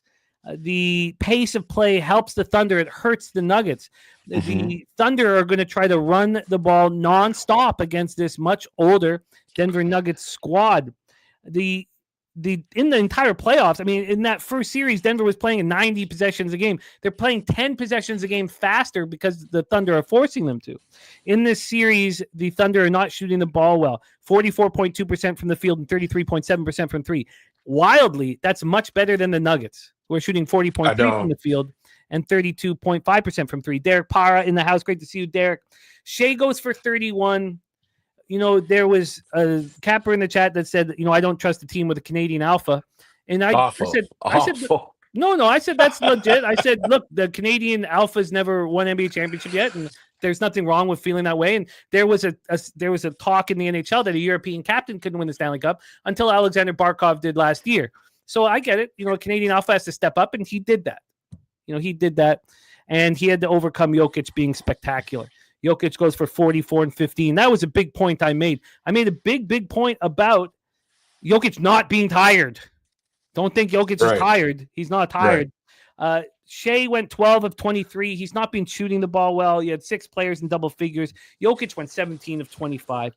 Jamal Murray was spectacular in the third quarter, but he wasn't around in the fourth when they needed him, but he was great in the third. Still, he didn't shoot the ball well overall, 10 of 27. And he goes for 28. Jokic goes for 44. Nobody else goes for more than 13. Where the hell is MPJ? Michael Porter Jr. is nowhere to be found. He scored 3 points or less in 3 of the 5 games in this series. Shoulder. So, then don't play. Then sit down on the bench and don't play because you're a waste of space right now. We have the starting 5 for the Denver Nuggets have played 951 minutes in this series. That's 138 more than the Oklahoma City Thunder have played. And Denver just doesn't have depth. You got Westbrook, Peyton Watson. Sometimes you get to see Strother out there. The Nuggets are combined 12 of 44 from the field in the fourth quarter during their last 2 losses. To make that sound worse, they're 2 of 24 from 3 in the fourth quarter, which again makes me not want the 4.5 points. It makes me just want to go money line. Money It line. really does. And again, I want to hear from all you guys, especially, I want to hear from all you guys. So the Thunder had 9 players that played at least 10 minutes in game 5. And if David Edelman and the Nuggets win this game, he has a job. If they lose this game, I don't believe he has a job coaching the Denver Nuggets. This is the biggest game. I do. That's what I believe. This is the biggest game of this man's life here. TJ says sharper money on the spread. 62% of tickets, 52% cash, 58% of tickets, 55% cash on OKC money line. At this point, I don't think I'm going to let that get in the way of my plan here. So, again, there's been talk about this stuff, and then I know that there's times where people believe in it, but NBA would like to have a game on Sunday at 3:30 p.m. Eastern on NBC, and if the Nuggets win here, they have it. Derl, that would be nice. I am all ears. Take it away, my friend. The floor is yours. So this scenario, this game itself, tonight's game is very, very, in my opinion, very tricky. And there's different ways you can attack the game. And it's all based on scenarios. So the first scenario, we know how Jamal Murray plays in elimination games, right? He's actually lights out in elimination games. I just need to say one quick thing here. Sorry. Yeah. Gorky, Lidstrom was not the captain. There's no European captain to ever win the cup against Barkov. Lidstrom was only the captain for the last 6 seasons. Sorry. And I love you're right. with Gorky, but sorry, I did just tell it. Okay. Sorry. So the numbers that I was watching another show and was looking at the numbers for Jamal Murray in his 10 elimination games are 29, 5, and 5. So if you want to think that Jamal Murray has to have a game in which he does, we've still been waiting for that. You might want to attack his points. That's one way to look at it. I didn't step on it because there's something that I'm not liking in Jamal Murray. Maybe it's just because of the matchup, but he needs to have a game today. And generally, if we're talking about scenario play, this is a game he would show up for, right? And he's well above his points. I believe his points are at 21.5 right now. That's what I'm seeing at my local. So just on average, 29, I think 29.75 and 5. It seems like Jamal Murray should have a day today just based on how he plays in elimination games. That's one way to look at it. Another way to look at it is this. Another stat I had seen. When Aaron Gordon is in this playoff, in this postseason just for this year, when Aaron Gordon is under 20 points, Denver is 1-5. 1-5, I believe. When Aaron Gordon goes over 20 points, and this is for the postseason, they're undefeated. Right? So now you've got a situation to where I wonder if Edelman knows that and want to be able to incorporate more of him in the game. You got to get him going. Right? So his points right now, I believe, are at what? 15.5? 16.5. It's juice to the under. But if you think that Denver is going to win this game, then you have to also look at Aaron Gordon and his points. They're undefeated when Aaron Gordon goes over his points. So right now, just in his current trend, points alone, first game, Aaron Gordon gave it 22 points. They won that game. It was complete. They beat the Thunder at home, so they stole that first game. Second game, 10 points. They lost. Third game, he put up 22 points again, and they won that game at home in Denver. And then the last 2 games, he gave you 15 and 13. I do believe that 16 and a half points is good enough for me to look at this type of game that needs to be played and maybe how they're going to pretty much the schemes that are going to be put in place. I believe this is a spot where you can take Aaron Gordon. So I did step on Aaron Gordon's points over 16 and a half. Again, it is juice to the under. So I'm pretty sure this probably opened up at 15 and a half. And now that the number has gone up a little bit, maybe you're seeing people hit the under now. So maybe getting to this late. But yeah, I like the 16 and a half points because I feel that basically if it ain't broke, don't fix it. Right. And so if you got to get Gordon involved to win the game, and this is the Denver money line spot, then yeah, you play Aaron Gordon's points. This also, in my opinion, goes back to how you feel about Porter. We know Porter's not 100%, right? So who else is going to score right now? That's got to be Aaron Gordon. That's got to be Jamal Murray. Joker is going to be Joker, and how you feel about him and how he's going to play. He's going to be the guy who you think he is. So all in all, I'm just looking for the X factor here, and I think that X factor is Aaron Gordon. 16 and a half points to me is very well doable, and I like it. I like the fact that when he scores over 20, that they're undefeated. And so you need a game out of Aaron Gordon here. I liked Lou Dort's threes, but when you look at Lou Dort and how he shoots threes at home versus away, his three-point attempts are cut in half and his makes are cut in half. So anybody who stepped on Lou Dort's threes last game, he had a ball. I believe he put up 4 out of 8 or 9, right? Don't get kind of tricked by this situation because he doesn't shoot the same amount of threes and he's not accurate in that way when he is away from home. So it's good to take Lou Dort's threes at home, but don't look at that now.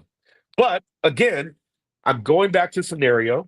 I do believe there is value with Aaron Gordon's points and Aaron Gordon's threes. So I do like, and I have stepped on Aaron Gordon's threes over 1.5. Heavily juiced to the over to a certain degree. Minus 120 is what my local had it at. So I've got Aaron Gordon over 16 and a half points at minus 109. And I've got Aaron Gordon over 1.5 threes at minus 120. It just switched to 121. So I do believe there's some good correlation there with just Aaron Gordon having a great game. I really do want to step on Jamal, but I just think this is the one of the, if not the best defensive team, in the postseason right now. And so I just think they have schemes lined up for Jamal, but I feel more safe with Aaron Gordon's play than I would Jamal in elimination games because Jamal should have gone off already, right? He should have already had one of those kind of bubble games. But all in all, I'm going to stick with the Aaron Gordon here. So I do like Aaron Gordon for his points. I do like Aaron Gordon for his threes. And I do like Denver money line here.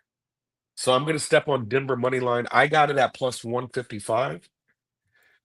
And it's just a must-win game here. Of course it is a must-win game. It's obvious. But I think this is a shorter is this a shorter turnaround for this game being played? Yes, they get the opportunity to have 2 full days off for the first time since April if they win this. Right. Shorter turnaround, travel, elevation. I also looked at that first quarter, man. That first quarter is really, really low. It's at 53.5. I might get there, but you only saw when you put up 8 points in one quarter. I think it was game 3 or game 4 where the first quarter was 17-8, bro. But then you look at game 2 where Thunder put up 45 points, kind of like a get back game for getting game 1 taken from them. It's up and down for me. There's no stability there. So it was kind of funny how that first half, I looked at it earlier today, it was minus 110 at 110 points. And now it's at 107.5 points. Right? Yeah. So that first half, again, when I see that, I'm like, okay, maybe I shouldn't get too greedy and just kind of go willy-nilly and throw on the first quarter to go over, because when I see numbers Well, that low, I well, always try to just zag and like, okay, let me just go so ahead and were bet the you over. giving us the juice with the 110? The as far as I see this, I've never seen this. This first half total has only gone up. Did you say you saw it open up at 110? No, Okay. it was the VIG. I'm sorry, the Okay. Cool. minus Cool. Cool. 110. I'm sorry. No. Sorry. I think I screwed that up. But yeah, Yeah, I believe that it opened, was it 105 and then went to 107 and a half? no. Well, everywhere I look, it's only the lowest opener was 106 and a half, and it's now at Okay, 107 and a half. 106. Okay, so that's just kind of weird, because what's the total you have now? Because wasn't that total at 218 at one point? Yeah, I mean, we talked about off the top this crazy line movement. This went down to 212 and a half at 1:30 this morning. Yeah, that's a lot of steam for me to kind of zag against the zig. So I can't mess with any of the totals, because when I see low totals like that, man, I like to go over. It's gotten me in trouble, but I have been able to hit it, even if I win by the hook. But in this case here, I hope it's not a 17-8 quarter again. You know what I'm saying? It just seems like it's gonna be, 20 to 20, 20 to 22 after it's all said and done in the first quarter. So no, I don't want any totals. I don't want anything to do with going on quarter total, half total, anything like that. Just give me the Denver Nuggets money line. I got that at plus 155 as well. Denver should win this game, man. They should be able to win this game. They should. I'm just only person to tell us about the Thunder or to back in the Thunder is Robert Cherry, and I'm surprised about that. I'm surprised about that. The Juice loving Nuggets money line. And Saturated says if Nuggets cover or win, this isn't over. Interesting. So my plan, and I think I go with it, but is the Nuggets first half plus the points, and the Nuggets full game, and then. But I mean, if that's the case, someone could say, well, why don't you just take the double result and get paid a huge amount? Let's just see what they would offer for Nuggets. Jesus Christ! Oh no, sorry, that's Thunder Nuggets. So That plus the first half, 260. first half you get is -2, right? On the For Nuggets. OKC. Plus. For OKC. Yeah, that hasn't changed. The 2 has been sitting there. I was wondering if anyone would throw the hook on it, but that's not being the case. Plus 260 for the double result. I mean, it's just sometimes you can play. And again, like I don't do it, so I don't want to talk about it much. But the Nuggets to win the first half, Thunder to win the game is plus 550. And it's kind of an easy way of putting the game together because, yeah,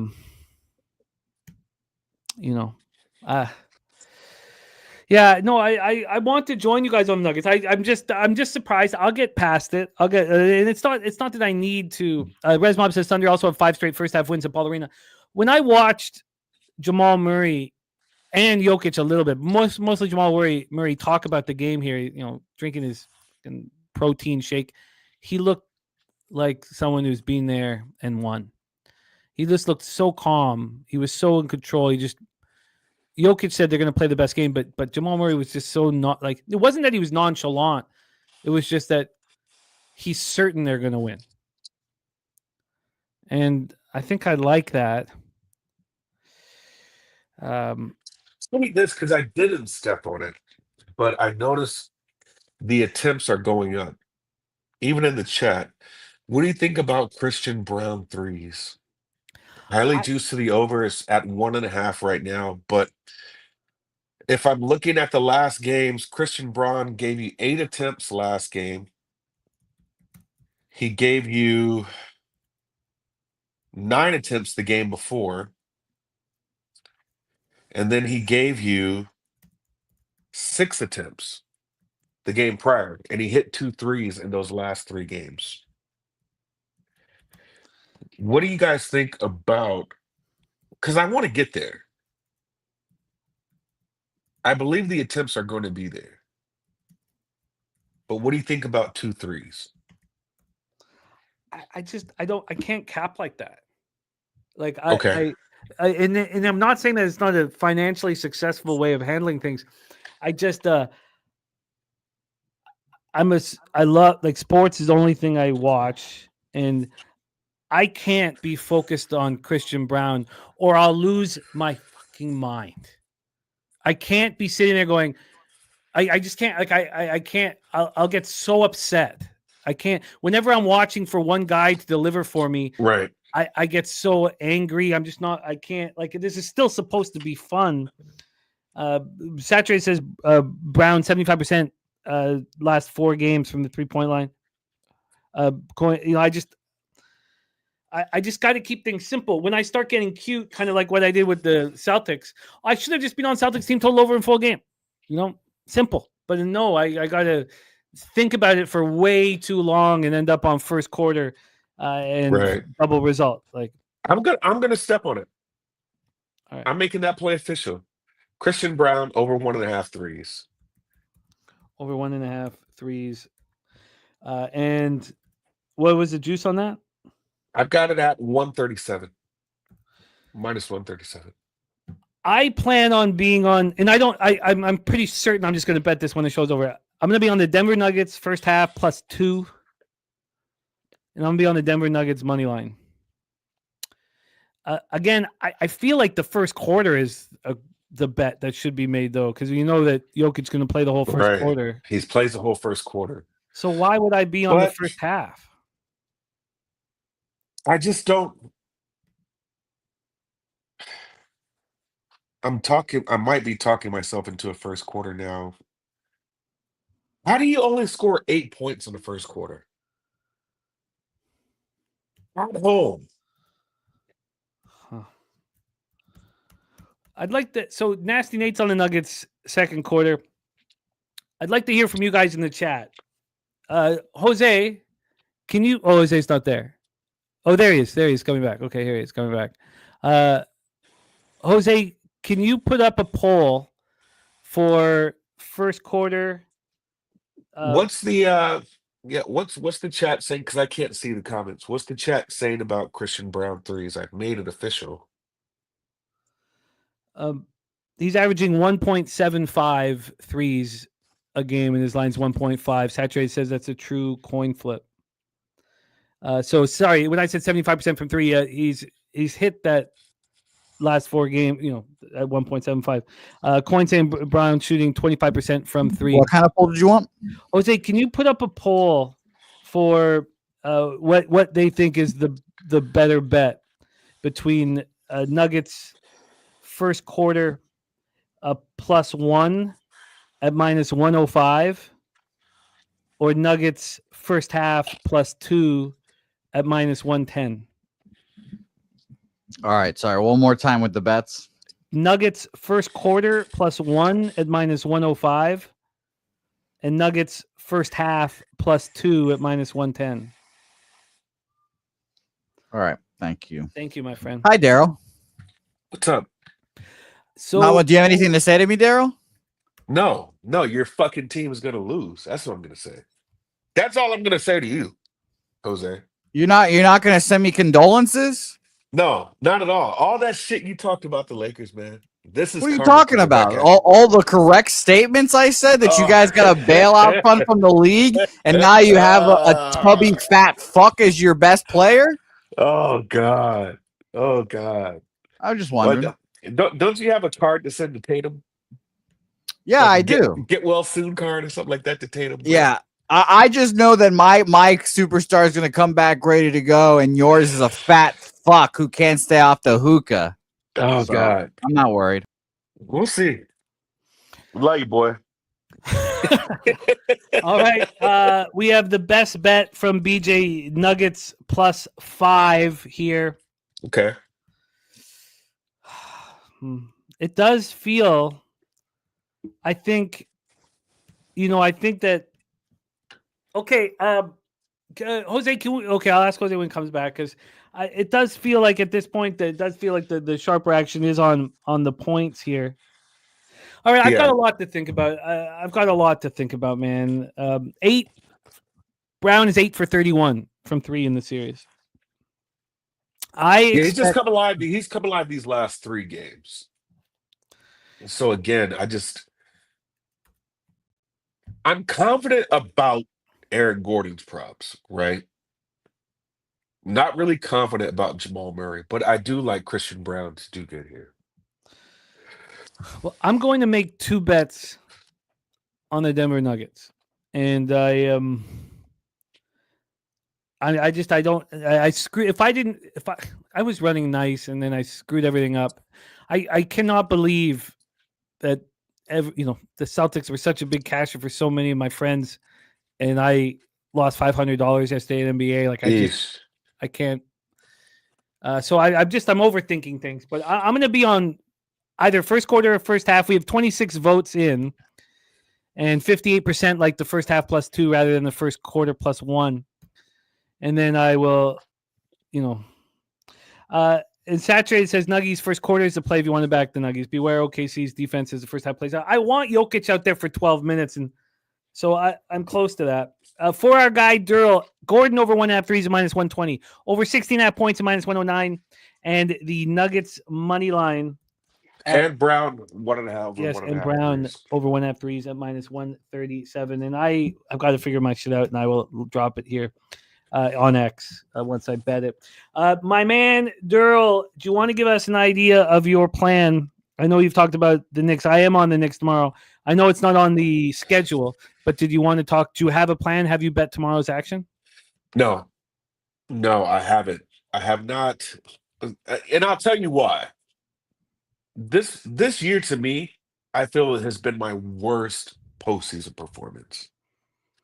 I really do, and it's just I don't know if I'm not. Well, one of the things is I'm absolutely not looking at the board correctly, right? But then it becomes a confidence thing. It's one of those things to where your leans are hitting, right? I did that with the Padres yesterday. I said I didn't like the game that the Padres played against the Angels the game before, where they were down early. It was like 4-0 with Cease on the mound, right? And then they come back and win that game. I put 200 on the Padres run line, so they won 6-4.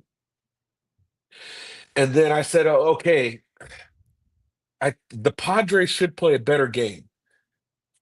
But I didn't play the Padres yesterday. And that was a 5-1 game, right? So it was just one of those things to where my confidence gets in the way, and I'm not as confident to get out there and kind of make a play. And so that's how it's been for the NBA. And just talking with a couple of buddies of mine in a different little group chat, man, like they just have not done good at all in the postseason. So I say all that to say that I think my confidence level is a little bit lower than it generally is. And it's just caused me to kind of sit on some of these games.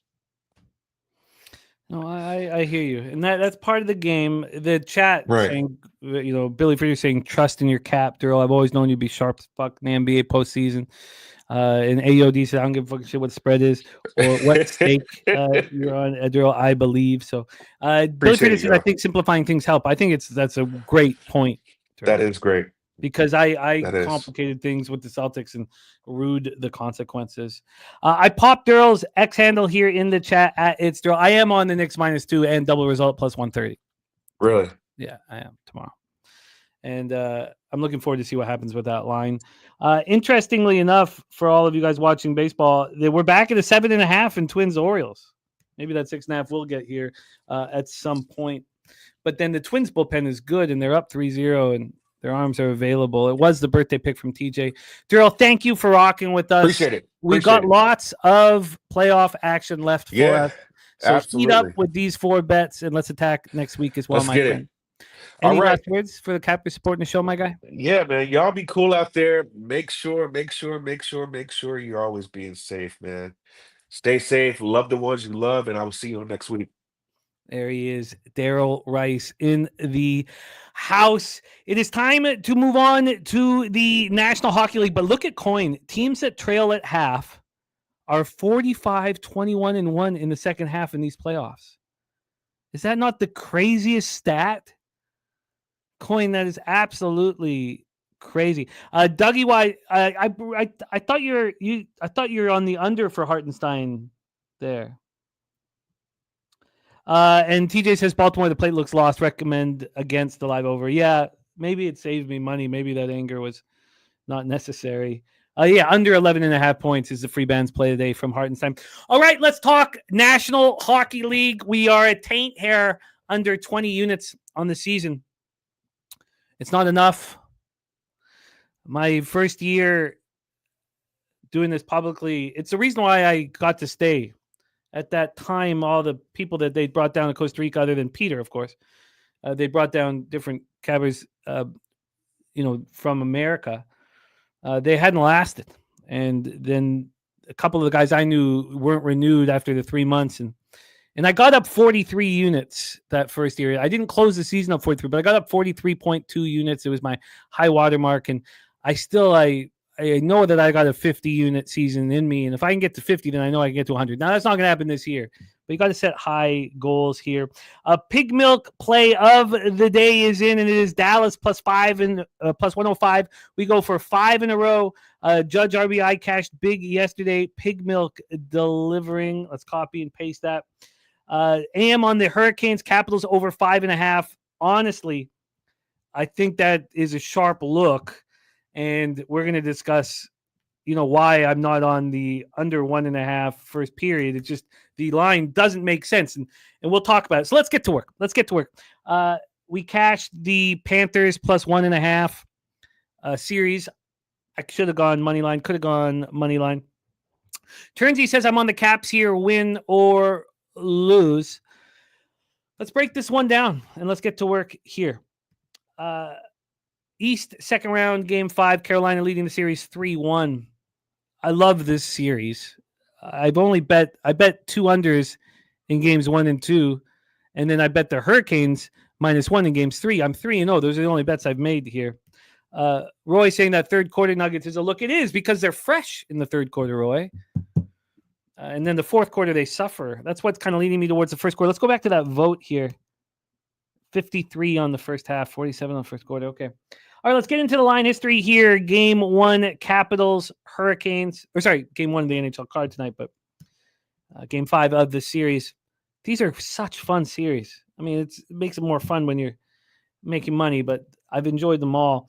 We have Washington at plus 146. That's exactly where they opened. It was plus 147 now, so moved a cent. On the total, we have a 5.5. It's minus 102 to the over. This opened up plus 104 to the over, so we've had 6 cents of movement towards the over. And I don't care about the cash in these spots here. So Freddie Anderson has been phenomenal. Now, they played the Devils and the Capitals, but he's been phenomenal. 6-2, 1.41 goals against average, 935 save percentage, 1 shutout. Logan Thompson's been very good. 2.46 goals against average, 918 save percentage. AM says, I expect the Capitals to throw the kitchen sink at the Hurricanes in a full desperation attempt. I agree. Steve G is on the Canes -1, says it ends tonight. The Capitals special teams have been a big problem. 20% power play, 69.2% penalty killing. Their penalty killing during the regular season was 82%. It was 5th in the league. So it's been a disappointing situation. A Philly Eagle Flyer on the first period under 1.5 and full game draw and under 5.5. I want to talk about that first period under 1.5 because I spent a lot of time thinking about it. Obviously, it's cashed in every game this series. If you go back to the Edmonton Vegas series, and I just want to touch on this first period before we do the full breakdown because it's in my head. That first period had gone over 1.5 in every game. And then in game 4 in Edmonton, it got up to minus 175. Right? It happened. It cashed 4 times in a row, got up to minus 175. And it cashed easily. Here we have the same thing where it's cashed 4 times in a row, and it was minus 124 to bet the under. That made no sense to me. That made no sense whatsoever. If it has cashed over and over and over and over again, why wouldn't this be pushing minus 145 or minus 150? I was very surprised, and I won't bet it. Now it's minus 130. So it has moved. But when this line came out for a bet that's cashed in every single game in this series, the first period under 1.5 was minus 116. Why? Why would they have done that? And if we go back to, it would be Monday. If we go back to Monday in that Oilers Edmonton series, the offshores had to move it to 2. They had to move it to 2. That now, and again, I'm not saying that the first period under is not going to hit, but it tells me that I shouldn't bet it. Coin saying 58% of tickets, 90% cash on the under 5.5. I'd love to hear the money line too, if you can. So the Carolina Hurricanes, this is how you make it to the Stanley Cup final. They have a 30% power play and a 92.6% penalty kill in the playoffs. They had the best penalty kill in the regular season. Again, Rod Brindamore deserves a ton of credit, but he's not alone. This team has a lot of depth. The only team with more depth is the Dallas Stars. Sean Walker and Taylor Hall each had a goal and assist. Hurricanes won 5-2 in Game 4. Taylor Hall has impressed me so much. I thought he was done. Obviously, the Chicago Blackhawks, probably a tough team to play for. And he just wasn't rolling. 18 points in 31 regular season games. And that doesn't sound that good, but 9 goals in 31 games, that's pretty good. And he wasn't getting a ton of first-line action or first power play action. And then he has 15 points in his last 17 games. So Taylor Hall rolling, goal and 2 assists in 5 games against the Devils in the first round. He signed that 3-year, $9.5 million contract to stay in Carolina. I think that's a good price for him. You know, it's important to get players at a good price, and that's a good price for him. It's a good price for the team. He has a goal and 2 assists in 4 games against the Capitals. Ghost playing better. I didn't even know if Ghost could play 5-on-5. Now he's a power play specialist, but Shane Gostisbehere scored. Seth Jarvis scored. Svechnikov scored. Eric Robinson had 9 hits. This Canes team has so much depth. 10 players have scored their 12 goals in this series. 10. I mean, that's impressive. Freddie Anderson made 19 saves. He leads all goalies who've started at least one game with goals against average and save percentage. Leads, this is where he's been incredible. He leads the postseason with a .933 save percentage on high danger shots on goal. He stopped 42 of 45, including all 24 high danger chances for the Washington Capitals. All 24.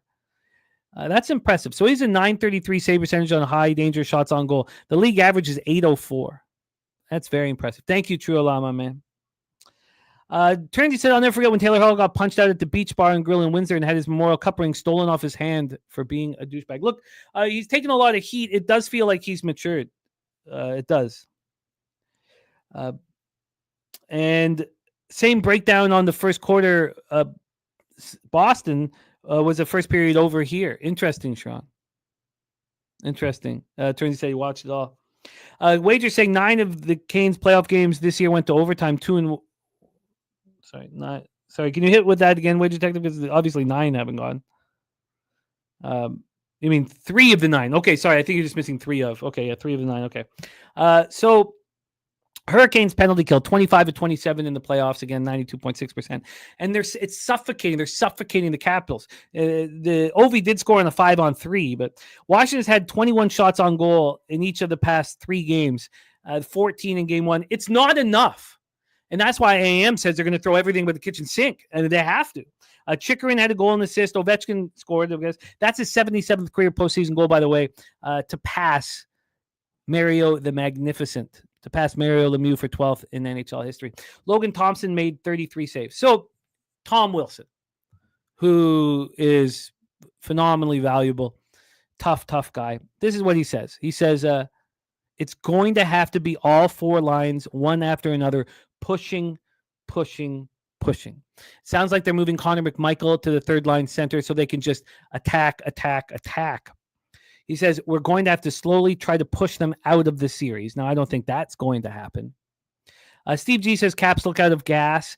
The thing is the Caps, they were never pushed in the regular season. Sometimes you need to be. Now, you could say the same thing about Edmonton, but they've been there, and they have done that.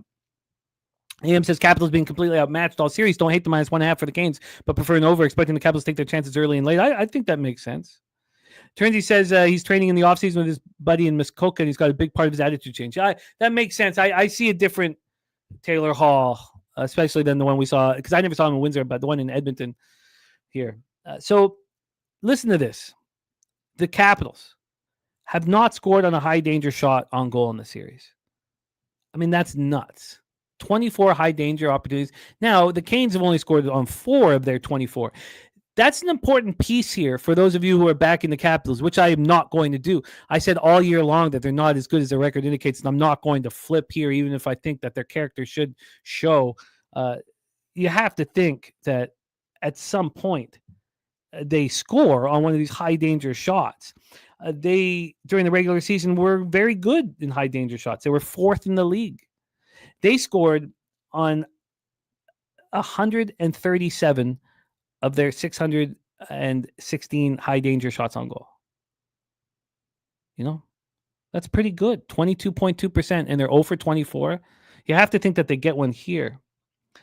They were above league average in high danger shots on goal, and they were way above in high danger shots here. Way above. Or sorry, let me say it again. They were way above league average. Not way, but they were above league average in high danger shots on goal.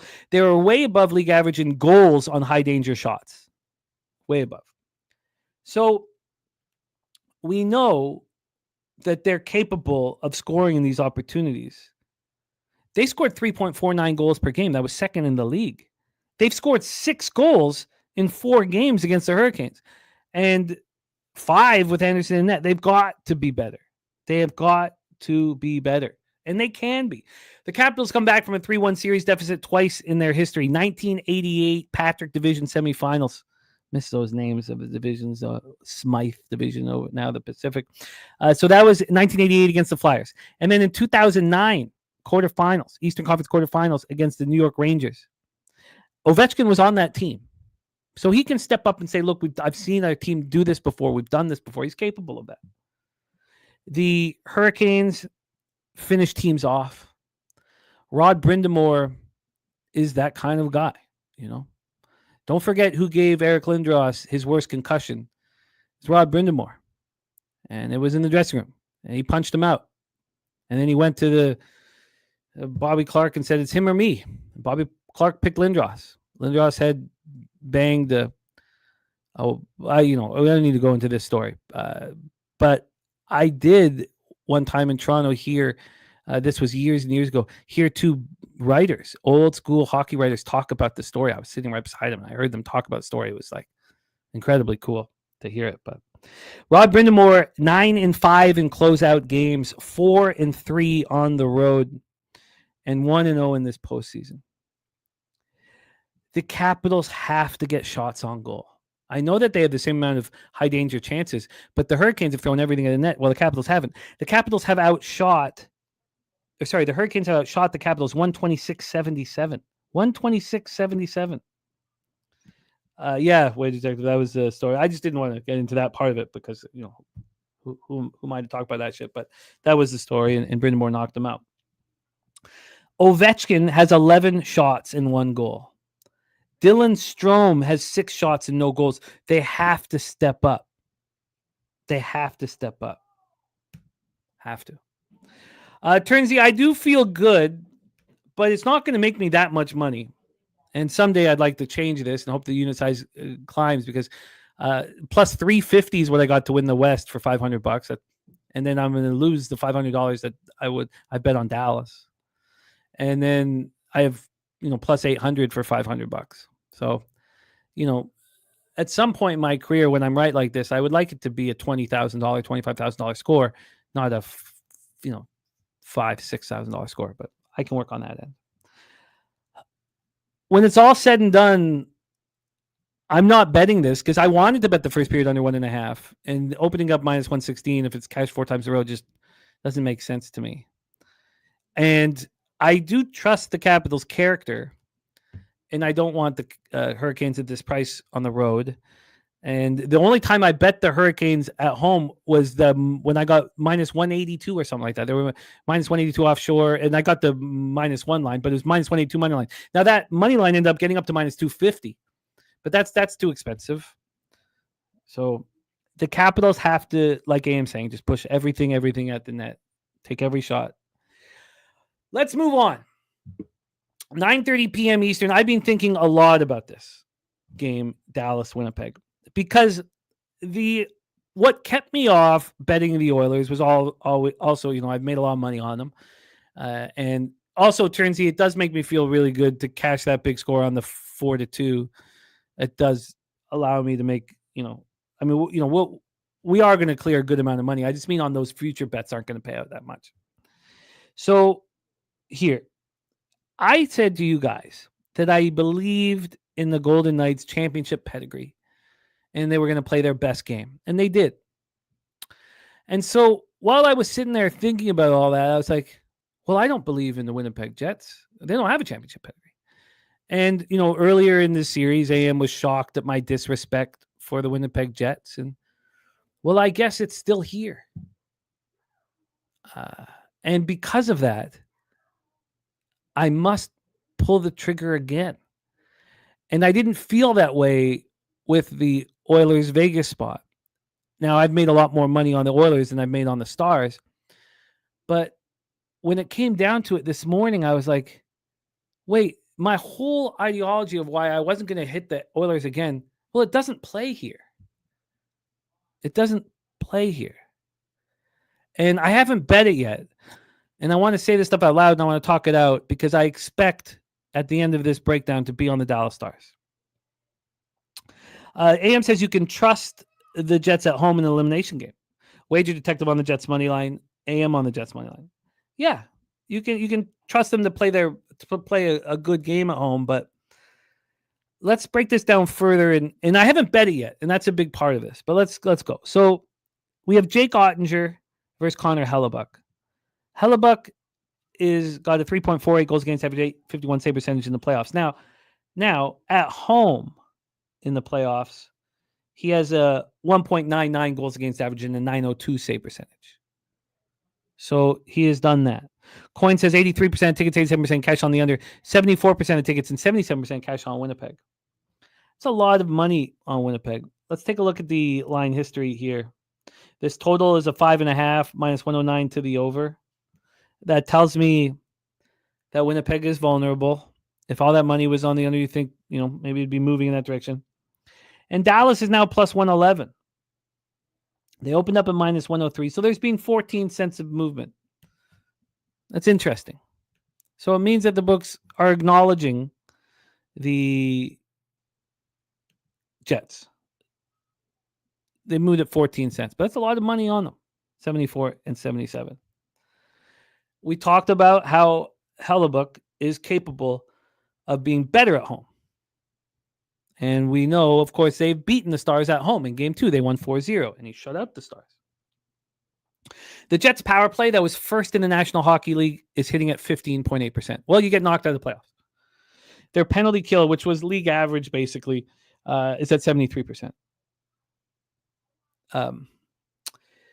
TJ says the other Jets home games moved to the Jets. Well, we cashed fading the Jets in Game 1 at home. And then I believe we lost. I think I bet him on all those games, right? And I did. I for sure did. So then I lost in Game 2. So the Dallas Stars power plays at 32.4%. Their penalty king is at 89.5%. Just like we said about the Carolina Hurricanes, that's how you get to the Stanley Cup. Now, obviously, the Oilers are standing in their way. There's no team. We talked about the depth of the Hurricanes. There's no team with more depth than Dallas. Granlund, hat trick for the Stars. It was the third hat trick for Granlund. And this is so cool. It's his first since December 29th, 2017. I mean, this is a team with veteran talent and depth. Ottinger makes 31 saves and Heiskanen returns. First game since January 28th because of a knee injury. And I love that he played 14:52. Remember, when he got injured, he was playing the fifth most of any player in the NHL at 25:10. Dallas made the Western Conference final in each of the past 2 years. Heiskanen led the Stars. He was playing 28 minutes a game. And he only had to play 14:52. Billy says, I feel like Florida is the deepest in Dallas. Oh, I I heavily disagree with that. Now, Florida's a good hockey team. But, so when he gets up to speed, there's going to be, I mean, this team is just, with Thomas Harley stepping up the way he is, like, so I have never said really good things about Peter DeBoer until this year, and now I'm really impressed. DeBoer said, tonight was the first night we've actually had our full team together. And everyone's still not 100%, but it's a nice feeling to have. I hope we can keep everybody in a healthy place. We can keep this going for a little bit. And then he said this, which is a side of Pete DeBoer that we didn't used to see. He's softening up a little bit. He's a tough coach. He said, I got goosebumps when the crowd cheered and they announced Heiskanen's name. That's a great shot of energy for our group tonight. It's always toughest to win 2 in a row. You know the Jets were going to push. They pushed hard. I thought they played hard all night. We needed a little bit of a shot of energy, and we got it from Miro. We got it from Granlund. We got it from Ottinger. Ehlers scored for Winnipeg. Hellebuck made 21 saves. The Jets had 72 shot attempts compared to the Stars' 45. They had a 32-24 advantage in shots on goal. And interestingly enough, this is making me move towards Dallas because the Jets just can't do it. It doesn't matter if they almost have a 2-1 advantage in shot attempts. They're just not good enough. In the Capitals Hurricane series, the Capitals are just not getting enough shots. The Jets are getting the chances. It's just that unbelievably, America's starting goaltender in the 2026 Olympics is Ottinger, and it's not Hellebuck. Now, Hellebuck has stepped up at home, and Winnipeg is 5-1 at home in the playoffs. We watched them in Game 7 against the Blues score twice in the final 1 minute and 56 seconds. So I'd like to hear from you guys.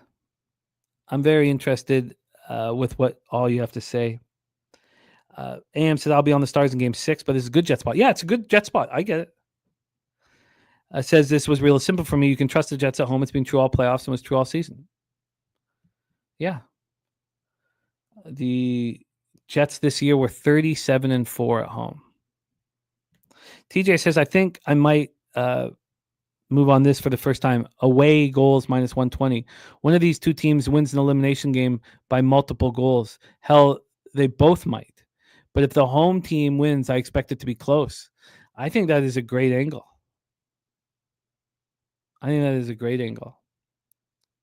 Johnny Gunn says, before the playoffs, I took teams and futures in one team only. Stars win conference plus 375. I only got plus 500 for the conference. Stars to win the cup at plus 875, and I only got plus 1,000.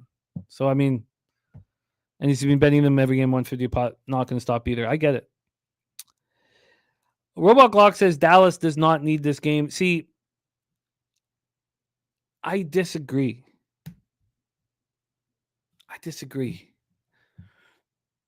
They need to finish this and rest. The Oilers are resting. I expect to be on the Dallas Stars tonight. I want to see where the line goes. Swiggy loving that look from TJ on the road team. What up, Jermaine, my man? I expect to be on the Dallas Stars tonight. I think the series ends tonight. Johnny Gunn saying, seeing Edmonton win last night, they want to rest. I agree. But also, these teams are too good to give any momentum to. Like, if the Capitals win tonight, I know that, there'll be an assumption that the Hurricanes will take care of business at home, but every year a team comes back from 3-1. Every year. It hasn't happened yet. It's going to happen. And you can't give these teams momentum.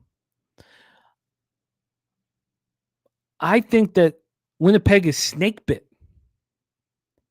And just because they're playing in front of their home fans, did it help Toronto? And again, that angle has not come into my head until I said that. I've not thought about Toronto losing those 2 games in Florida and then getting absolutely annihilated. The Jets are they're playing with a heavier, they got weight on them, and they showed out against a good Blues team. I don't think they can do it here. I think Dallas finishes this series. I'm not going to bet it right after the show. I kind of want to see where this line goes, but after talking out with you guys, I'm going to be on the Stars tonight. One thing, though, is I don't know if I live bet them. I certainly don't know if I live bet them with a full unit if they go down. I think I'll be a little nervous if the Jets do take a lead, because that will take some of the weight and pressure off of them. In fact, I don't know if I bet the Stars. The Oilers have been that you live bet them immediately when they go down. The Stars, I only did it a few times. And after the Kentucky Derby, plus 500. And I waited for them to score a goal, too. I didn't bet that. That was 2-1 with, 4 or 5 minutes left. 6-7 minutes left.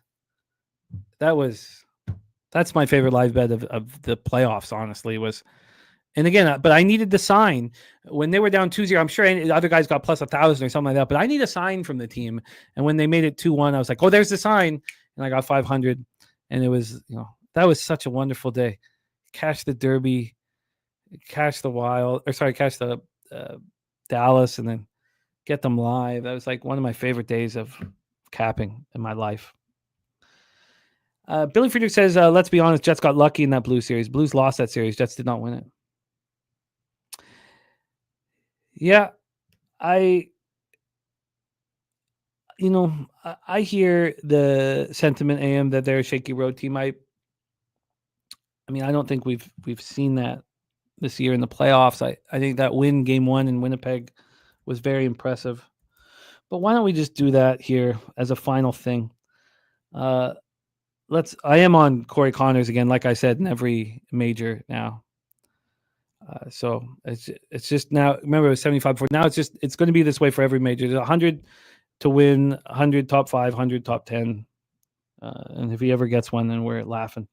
But let's go through this here, their road games, and then we can put a bow on this and put a bow on the show.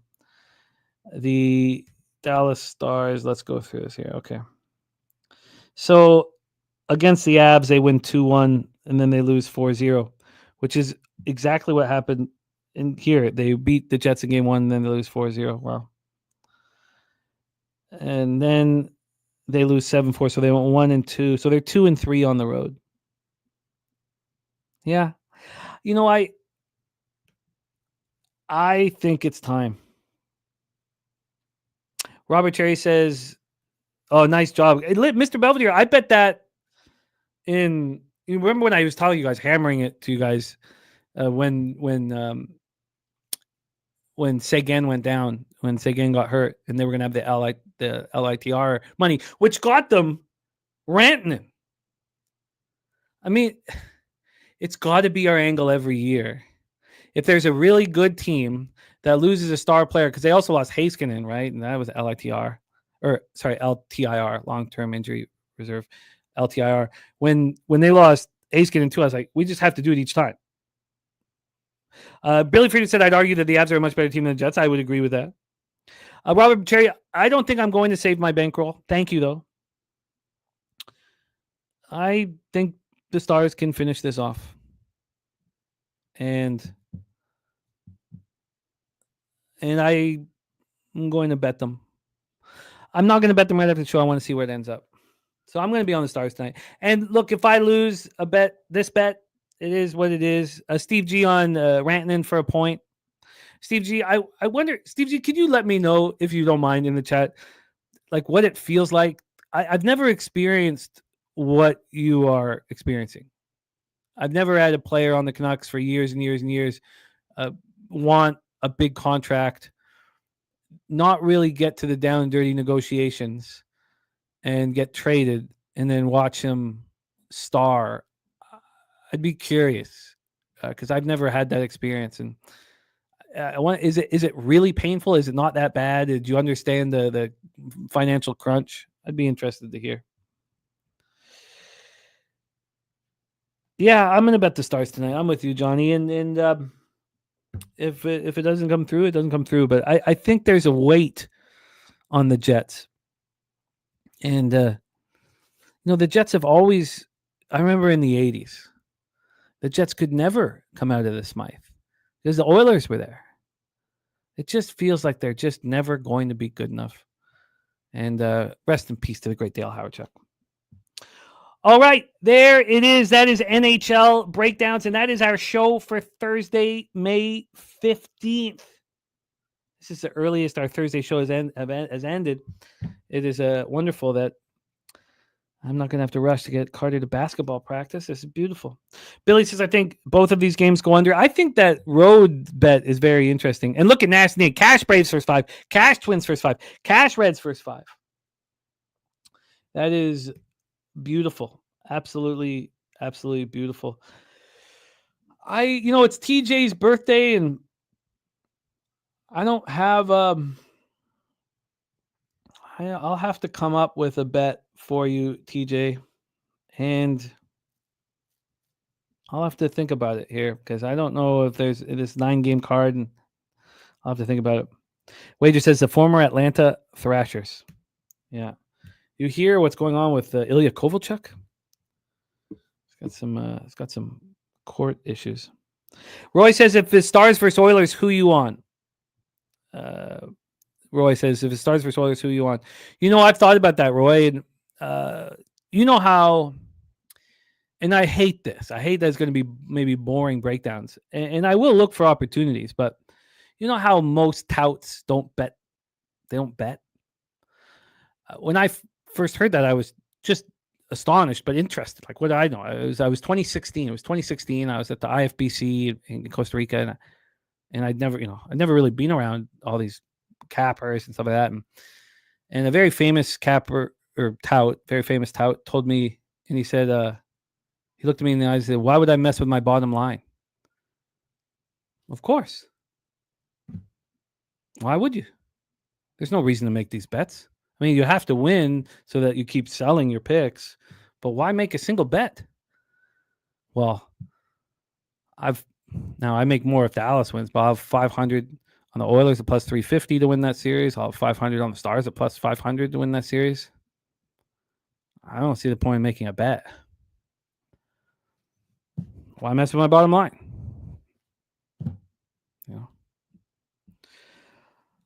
All right, let's put a bow on today's proceedings. Let's bring back our guy. And we race.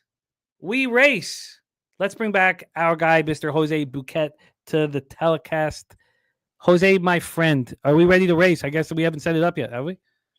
No, I just need 2 minutes here. Cool. No, it's all good. Make sure we're all corralled. We're all okay. Beautiful. Let's review all action here. First off, Reds up 7-0 on the White Sox. Braves up 4-2 on the Nationals. And lo and behold, my anger for not betting the over when all I needed was 1 out, instead yardstick. I have saved money, and I listened to TJ here. TJ says, last word for the day. Bet against the Twins tomorrow before tomorrow morning. You should get a better line. Castro just went down to add to Correa, and Buxton banged up. And Dave Rogers in the house says, Jose loves the word corral. Yeah, you know me. I love Matt Corral. I forgot about it. All right, let's review action here. My card gets started, and it's an important day, as you know, the in-out day. Thursdays are an important day, and it's tricky with the low amount of games. And Turnsey was talking about the World Championships. I got Canada plus 300, and a max bet it before Crosby and McKinnon were announced. It's a real fun thing with Canada because you watch who's going to be eliminated, and you knew when Crosby was going to go, McKinnon was going to go, but I didn't know if Crosby was going to go. There were just whispers. That line before the tournament started was plus 130, getting plus 300 down to plus 130. Extremely enjoyable. Oh, it's 4-0 now. Okay, well, one more run over there. Interesting. I'm still comfortable. Now it's at 6.5 where I wanted it.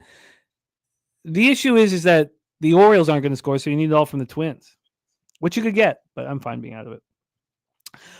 Let's hear everybody's action in the chat. I've copied and pasted TJ's word of advice here. Our friend TJ, get that right here. I'm on the first 3 under 2.5 at -120 in Rays Jays. See, very interested to see if that line has moved at all.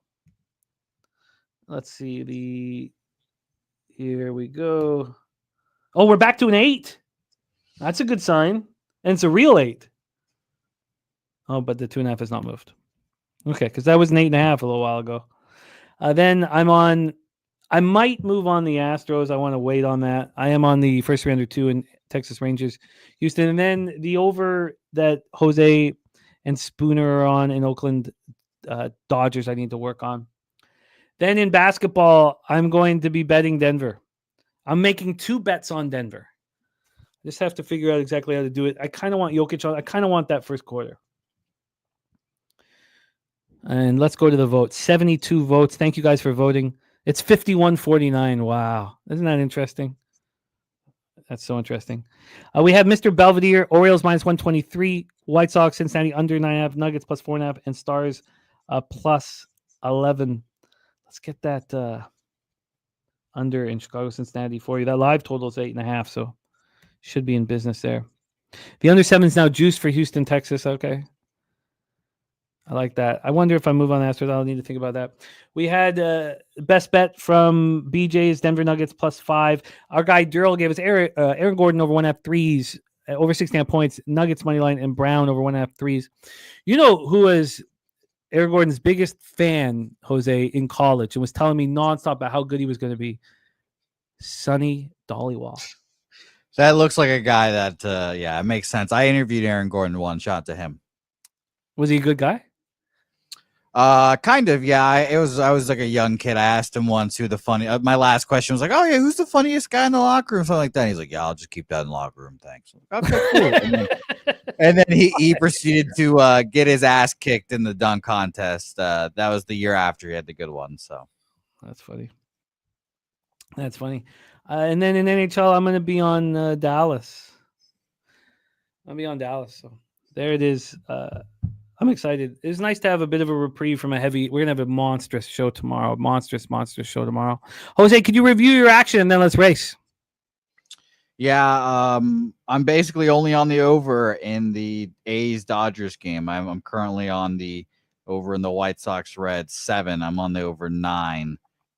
So it's getting there. It's getting not crunching time too. So it might be a close one. But over 10 -105 is the only play I have. And if I lose, I will come into the show tomorrow looking like 70s Roger Staubach when he was practicing, aka cutoff short shirt, and short shorts, long white socks. So that'll be very interesting. Good visuals for everyone tomorrow. Ricky says, who says the most craziest shit, Jose or Lucrative Larry? I miss Freddie Fortune and Lucrative. I don't know these people, but I know Pete likes me less than the guy that was a farmer or is a farmer now or whatever he does. Yes, they had a real connection. Yeah, the Hispanic guy before me. Yeah, is what I consider him. They had a real connection. Yeah, it hurts my feelings thinking about it. By the That was way, the only guy that Peter liked down there. I know. Yeah, it's fucked up, and Pete probably doesn't like me too much because, by the way, Peter Loshak, the next interview guest on In the Building tomorrow. So that should be very interesting. Oh, nice. Oh, that's great. Yeah, and that's Juan Ma. Yeah, Juan Ma. Yeah, I couldn't think of his name. But, shout out to him wherever he's farming and such. But, yeah, Pete going to be the guest tomorrow. So it'd be interesting to see Pete getting interviewed. Billy Friedrich says, is that the guy that Jimmy used to yell at to improve his picks? No, that was me. That was me still. Yeah. Yeah. That was Jose. And he did. You did. Yeah, it did. Yeah. It worked. Yeah. Tough love, man. Tough love. It worked for a little bit. Yeah. No, it worked. It just flat out worked. You sharpened up, man. It worked. for a little bit. And by the way, Discord link, thanks to Pub Sports TV for dropping that again in there. Get in there. But yeah. It's a good times, you know. It's fun to look at those clips. It's hard to cut them out for social, but it's fun to watch them. Yeah, it's funny stuff. It's funny. You know, I didn't know at the time how much you disliked it. So no, it was fine at the beginning, and then it got old. Like, you know, it's fun. Like, you know, at some point I was like, all right, I'm winning these bets now. I think this is enough. Yeah. But at the beginning it was fun. Yeah. I enjoy a bit when it starts. You know, I'll die for any bet to begin with. Sure. No, I respect that. Besides eating things, I won't do that. Let's race, my friend. Let's race. Yeah. Let's do it indeed here. A minute on the clock for our beautiful racers here. How many do we have? We have 78 racers. Thank you guys in here. So shout out to you guys indeed. By the way, we need to get Gorky. Yeah, we'll figure out Gorky. And Gorky was absolutely right. I don't know why they kept. You're right. Gorky's right. Lidstrom was. I thought Lidstrom was the last 6 years of him being captain of the Red Wings didn't cover him winning the cup, but of course Lidstrom and Ovechkin did it. You're absolutely right, Gorky, and thank you for letting me know. And I apologize for being adamant that it wasn't the case. Yeah, Macedonia's finest, Gorky. Shout out to you, Gorky, my man. Yeah, respect, man. Let's race here in a beautiful day in San Antonio Raceway, sponsored and owned by Pub Sports Radio, obviously, as we command the track. Little Domo, T-Moss, and old Big T up in the mix there. 45 seconds left in the race. Oh, even Jose Bouquet making an appearance on this race, but it's all about late pace here. Mr. Bitches pokes his nose up in the front. Look, speaking of Mr. Bitches, it's Helga up there as well, Jimmy. Wow. It's a tight race here. Jarek White in the running. So is Gerald Jones. Gerald Jones making a big no, Gerald, no. Gerald dropping back. King also making a run. There's Sammy Calmer and Jose Bouquet. Jose Bouquet trying to find the wire. Can he get that snout up into the wire? Can he get there? Push this son of a bitch! Everybody's coming. Oh, Sam, no! Jose, no! God, no! And it is Slick Ricky Levine. Slick Ricky Levine, $50 richer. Julian Cesario in second, and Sammy Calmer in third. And Dutch Boy Fresh in fourth. 2 LA Cappers on top. Slick Ricky getting paid. Nasty Nate. What are you talking about, Nate? This might be your best finish in a long time. Eighth. You came eighth, Nate. Oh, TJ said Jose would have won that 47-second race. Yeah. Ridiculous. Yeah. Short burst. That's what they say about me, TJ. Short burst. I don't got the stamina for a long time, you know? You know, it's nice to have a bit of a reprieve, man. This is tough. This is what we do every day. I'm ready to cap tomorrow's card. Get me out. I'm going to make, I don't even know. Like, I've got to decide my basketball bet, and I've got to decide I'm going to bet the Stars. I'm just not going to bet it yet. I want to see where this line goes. And then I would start capping tomorrow. Let's get it would be, I was thinking about a fun bit to go up to Dallas for those Oilers Stars games in my Connor McDavid jersey and being Canadian. Sure, you know, just being Canadian up there. You know, you like my Canadian impersonation, right, Jimmy? It's a good one, yeah. Oh yeah. You know, maybe I'll wear the wig. Who knows? And maybe we'll get the eye black on again. Who knows, eh? I cannot believe that Slaughter was there for Game 7 against Colorado in those seats. Like right in front of them, watching Rantanen score those goals. Like and then getting those seats would cost. How much would they cost in Edmonton? I don't know, $5,000. Oh, in Edmonton, Christ! They'd cost even more if Vancouver ever got there. I mean, but he got them for like $300 or $400 each. I mean, God. Well, everyone here now is just wrapped up in Cooper Flagg and fucking Ron Harper's kid, Dylan Harper. Yeah, that's all we're talking about down here. It was funny. They were saying that everybody. I don't know if you guys saw this, but it was like a poker player, and he was saying that every single player, every single non-poker player, believes that 1.8% is 0%. right? Every poker player knows the one-outers hit. The one-outers will knock you out of a tournament, but everybody seems to think that 1.8% means 0%. Yeah, you got me on one of those 1.8%. AM likes Leafs in Game 6. It's going to be fun to talk about that game tomorrow. Very. I feel really sad for the legacy of those guys, and if that's Marner's last game in Toronto, I mean, good God, that's how you go out. Like, it's just like I don't care, but I kind of like watching. I want all teams to lose that aren't the Canucks. I don't cheer for anybody. Now it's different because we got money on them, but I want everybody to lose. But that was a little much. Even Jimmy has some compassion there when it's 7 or 6-0, whatever it was. By the way, Jimmy, I pictured in my head, I closed my eyes and I just can hear you say, someone gives Mitch Marner a big contract. I can hear you now. That is a noose around the franchise. It's gonna weigh them down. I would take Marner over Pedersen in a heartbeat. Marner is you watched who set up Connor McDavid's winning goal in Canada US. I mean, Marner's. I'm more disappointed in Marner than I am in Matthews. I've watched Marner step up. I've watched Marner play great. That's that one timer with the puck going around the boards to make it 4-3 after the Panthers scored that goal. I mean, that was huge. I like Marner. And it saddens me. I think Marner's going to make $14 million per year, and if the salary cap keeps going up, the problem is Rantanen. I mean, Marner's going to get paid more than Rantanen. Rantanen's 6'4" and like what 225. I mean, I don't know. Billy Freedom says, "What about your Canucks new head coach?" I like it. The Footman. I think it's great. And anybody bringing up what's going on with his son, what like. You did that. That was the first thing you said yesterday. I brought it up, but I didn't say it as a negative thing. Of course, it's a huge trial right now, but I mean, he should not get the job because of his son. Look, you can't control if your son's a loser. I mean, look at me and you. No, if you had been under my wing for all 29 years, but look, sometimes that happens. You can't control that, and I don't think Adam should pay the cost. I'm just happy it's not a retread of some, fucking Tortorella clown, So yeah, thank God. That guy, tough. I think that this is,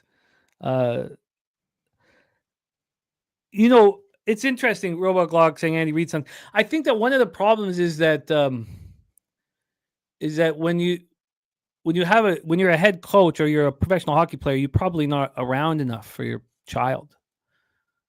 And that's probably what hurt Cal. See, that's why we have Gokster. His dad didn't play in the big league, so Gokster's an upstanding citizen. If not, Gokster would be some Belleville slime ball. Why did Gokster's dad not force him on the ice and have him on the ice? He didn't want that life for his son. No, it's I hope you guys get to meet one day. No, I do not want to meet him. Seriously, I do not want to meet him. Like, what was he jealous? He didn't want his son to be great. I mean, I don't ever want to meet him. No, I just don't want to meet him. I don't want to. I won't be able to stop thinking about it, and I won't say it. So I'll just be like, I just don't. I don't want to. I'd like to see you just be able to just sit there and just hopefully not say it, but then eventually be like, "Why'd you do it?" Yeah, if I'm drinking. Yeah, why you just come over like what happened? What happened? Why'd you do it? Yeah. It wasn't the Niners coach Coin, it was the Atlanta Falcons coach. I thought about that too, Coin. It was the Falcons defensive coordinator, right? Or offensive coordinator? Yeah, defensive coordinator Jeff Ulbrich, former interim head coach of the New York Jets. Yeah. That would suck, man, if your son did that. It cost you all that money and then it sucks. Yeah, I didn't make it too far. I didn't make it to junior. I tried out for the Penticton Panthers. I didn't make it even through rookie camp. I just was getting pummeled out there. I played Bantam AAA and midget AAA. But I didn't. The Penticton Panthers. It was really exciting. They're the V's now. And they're going to be in the W. That was junior A at the time. You know, I was getting physically pummeled. I was a power play specialist. You got to be the, it doesn't, Oh yeah. doesn't make it through. You don't get. Were you saucing the ball around? You saucing the puck around, giving it to everyone on the power play? Or are you taking the one-timers? Oh, I modeled my game after Igor Larionov. So I like to set people up I had the softest hands in the business, man. Oh, really? But I'm still faster than you on skates. Well, come on. But you need to be able to put your shoulder through the chest of an opponent. But my shoulder now, I have completely torn the. Like I'm still waiting to get this fixed. It's a mess. So no more ping pong. Oh, nice. AM I can't play ping pong right now. I can't play ping pong. Isn't that horrible? That's good, AM. You have a hockey DB profile out there. That's dope, man. Uh-oh. That means Jimmy's going to be on that profile, AM, very soon. I spend hours. If I'm drinking alone, I'll go from team to team. I'll be on DB for hours. Yeah. I'm not surprised. Shout out to Cab as well. Yeah. And by the way, AM, I'm a little offended you didn't ask me about my hockey career. So fuck you, AM. What the hell? I had an illustrious career. Yeah. One practice. Did my damn thing. Realized when everyone was skating backwards, maybe this isn't for me. You know? But I could have been a great hockey goalie. I would have been the best goalie product to come out of Venezuela ever. I can guarantee that. You know who the star of that Penticton Panthers team I was trying to get on was Duncan Keith was the star defenseman, and one of my line mates, Rigel Shaw, he made that team, and I did not. And it's tough. Was it you setting him up? We don't know. We don't know where Rigel Shaw is. It's you take head injuries and they maybe we fear the worst about Rigel Shaw. He was a great hockey player and. It's sad. Rigel Shaw, IMDb. If you go to Duncan Keith's DB, you'll see the team I was trying out for. But again, I didn't make it to the main camp. I was at rookie camp and I didn't make it through. So, well, Duncan Keith was never in FD3, so he can suck my dick. Duncan Keith. Is that how we have to end the show? Somebody blowing you? Yeah. Well, he took us cup from the Bruins, so especially he can suck my dick. 3-time Stanley Cup winner Duncan Keith. He had a good year. I bet you didn't know I knew he was on the Blackhawks. Yeah. Fuck that guy. I like it. Yeah, I'm smart. But shout out to you guys. Let's get out of here because now I'm just holding Jimmy up and he has to cap. So good luck everyone out there. Glock, Saturated, AM, Swiggy, all you guys. Billy Friedrich, let's go here. I just got another run in Cincinnati White Sox. Need one more to at least secure the push here. So let's get after it and let's let Jay, Alos Bookmakers.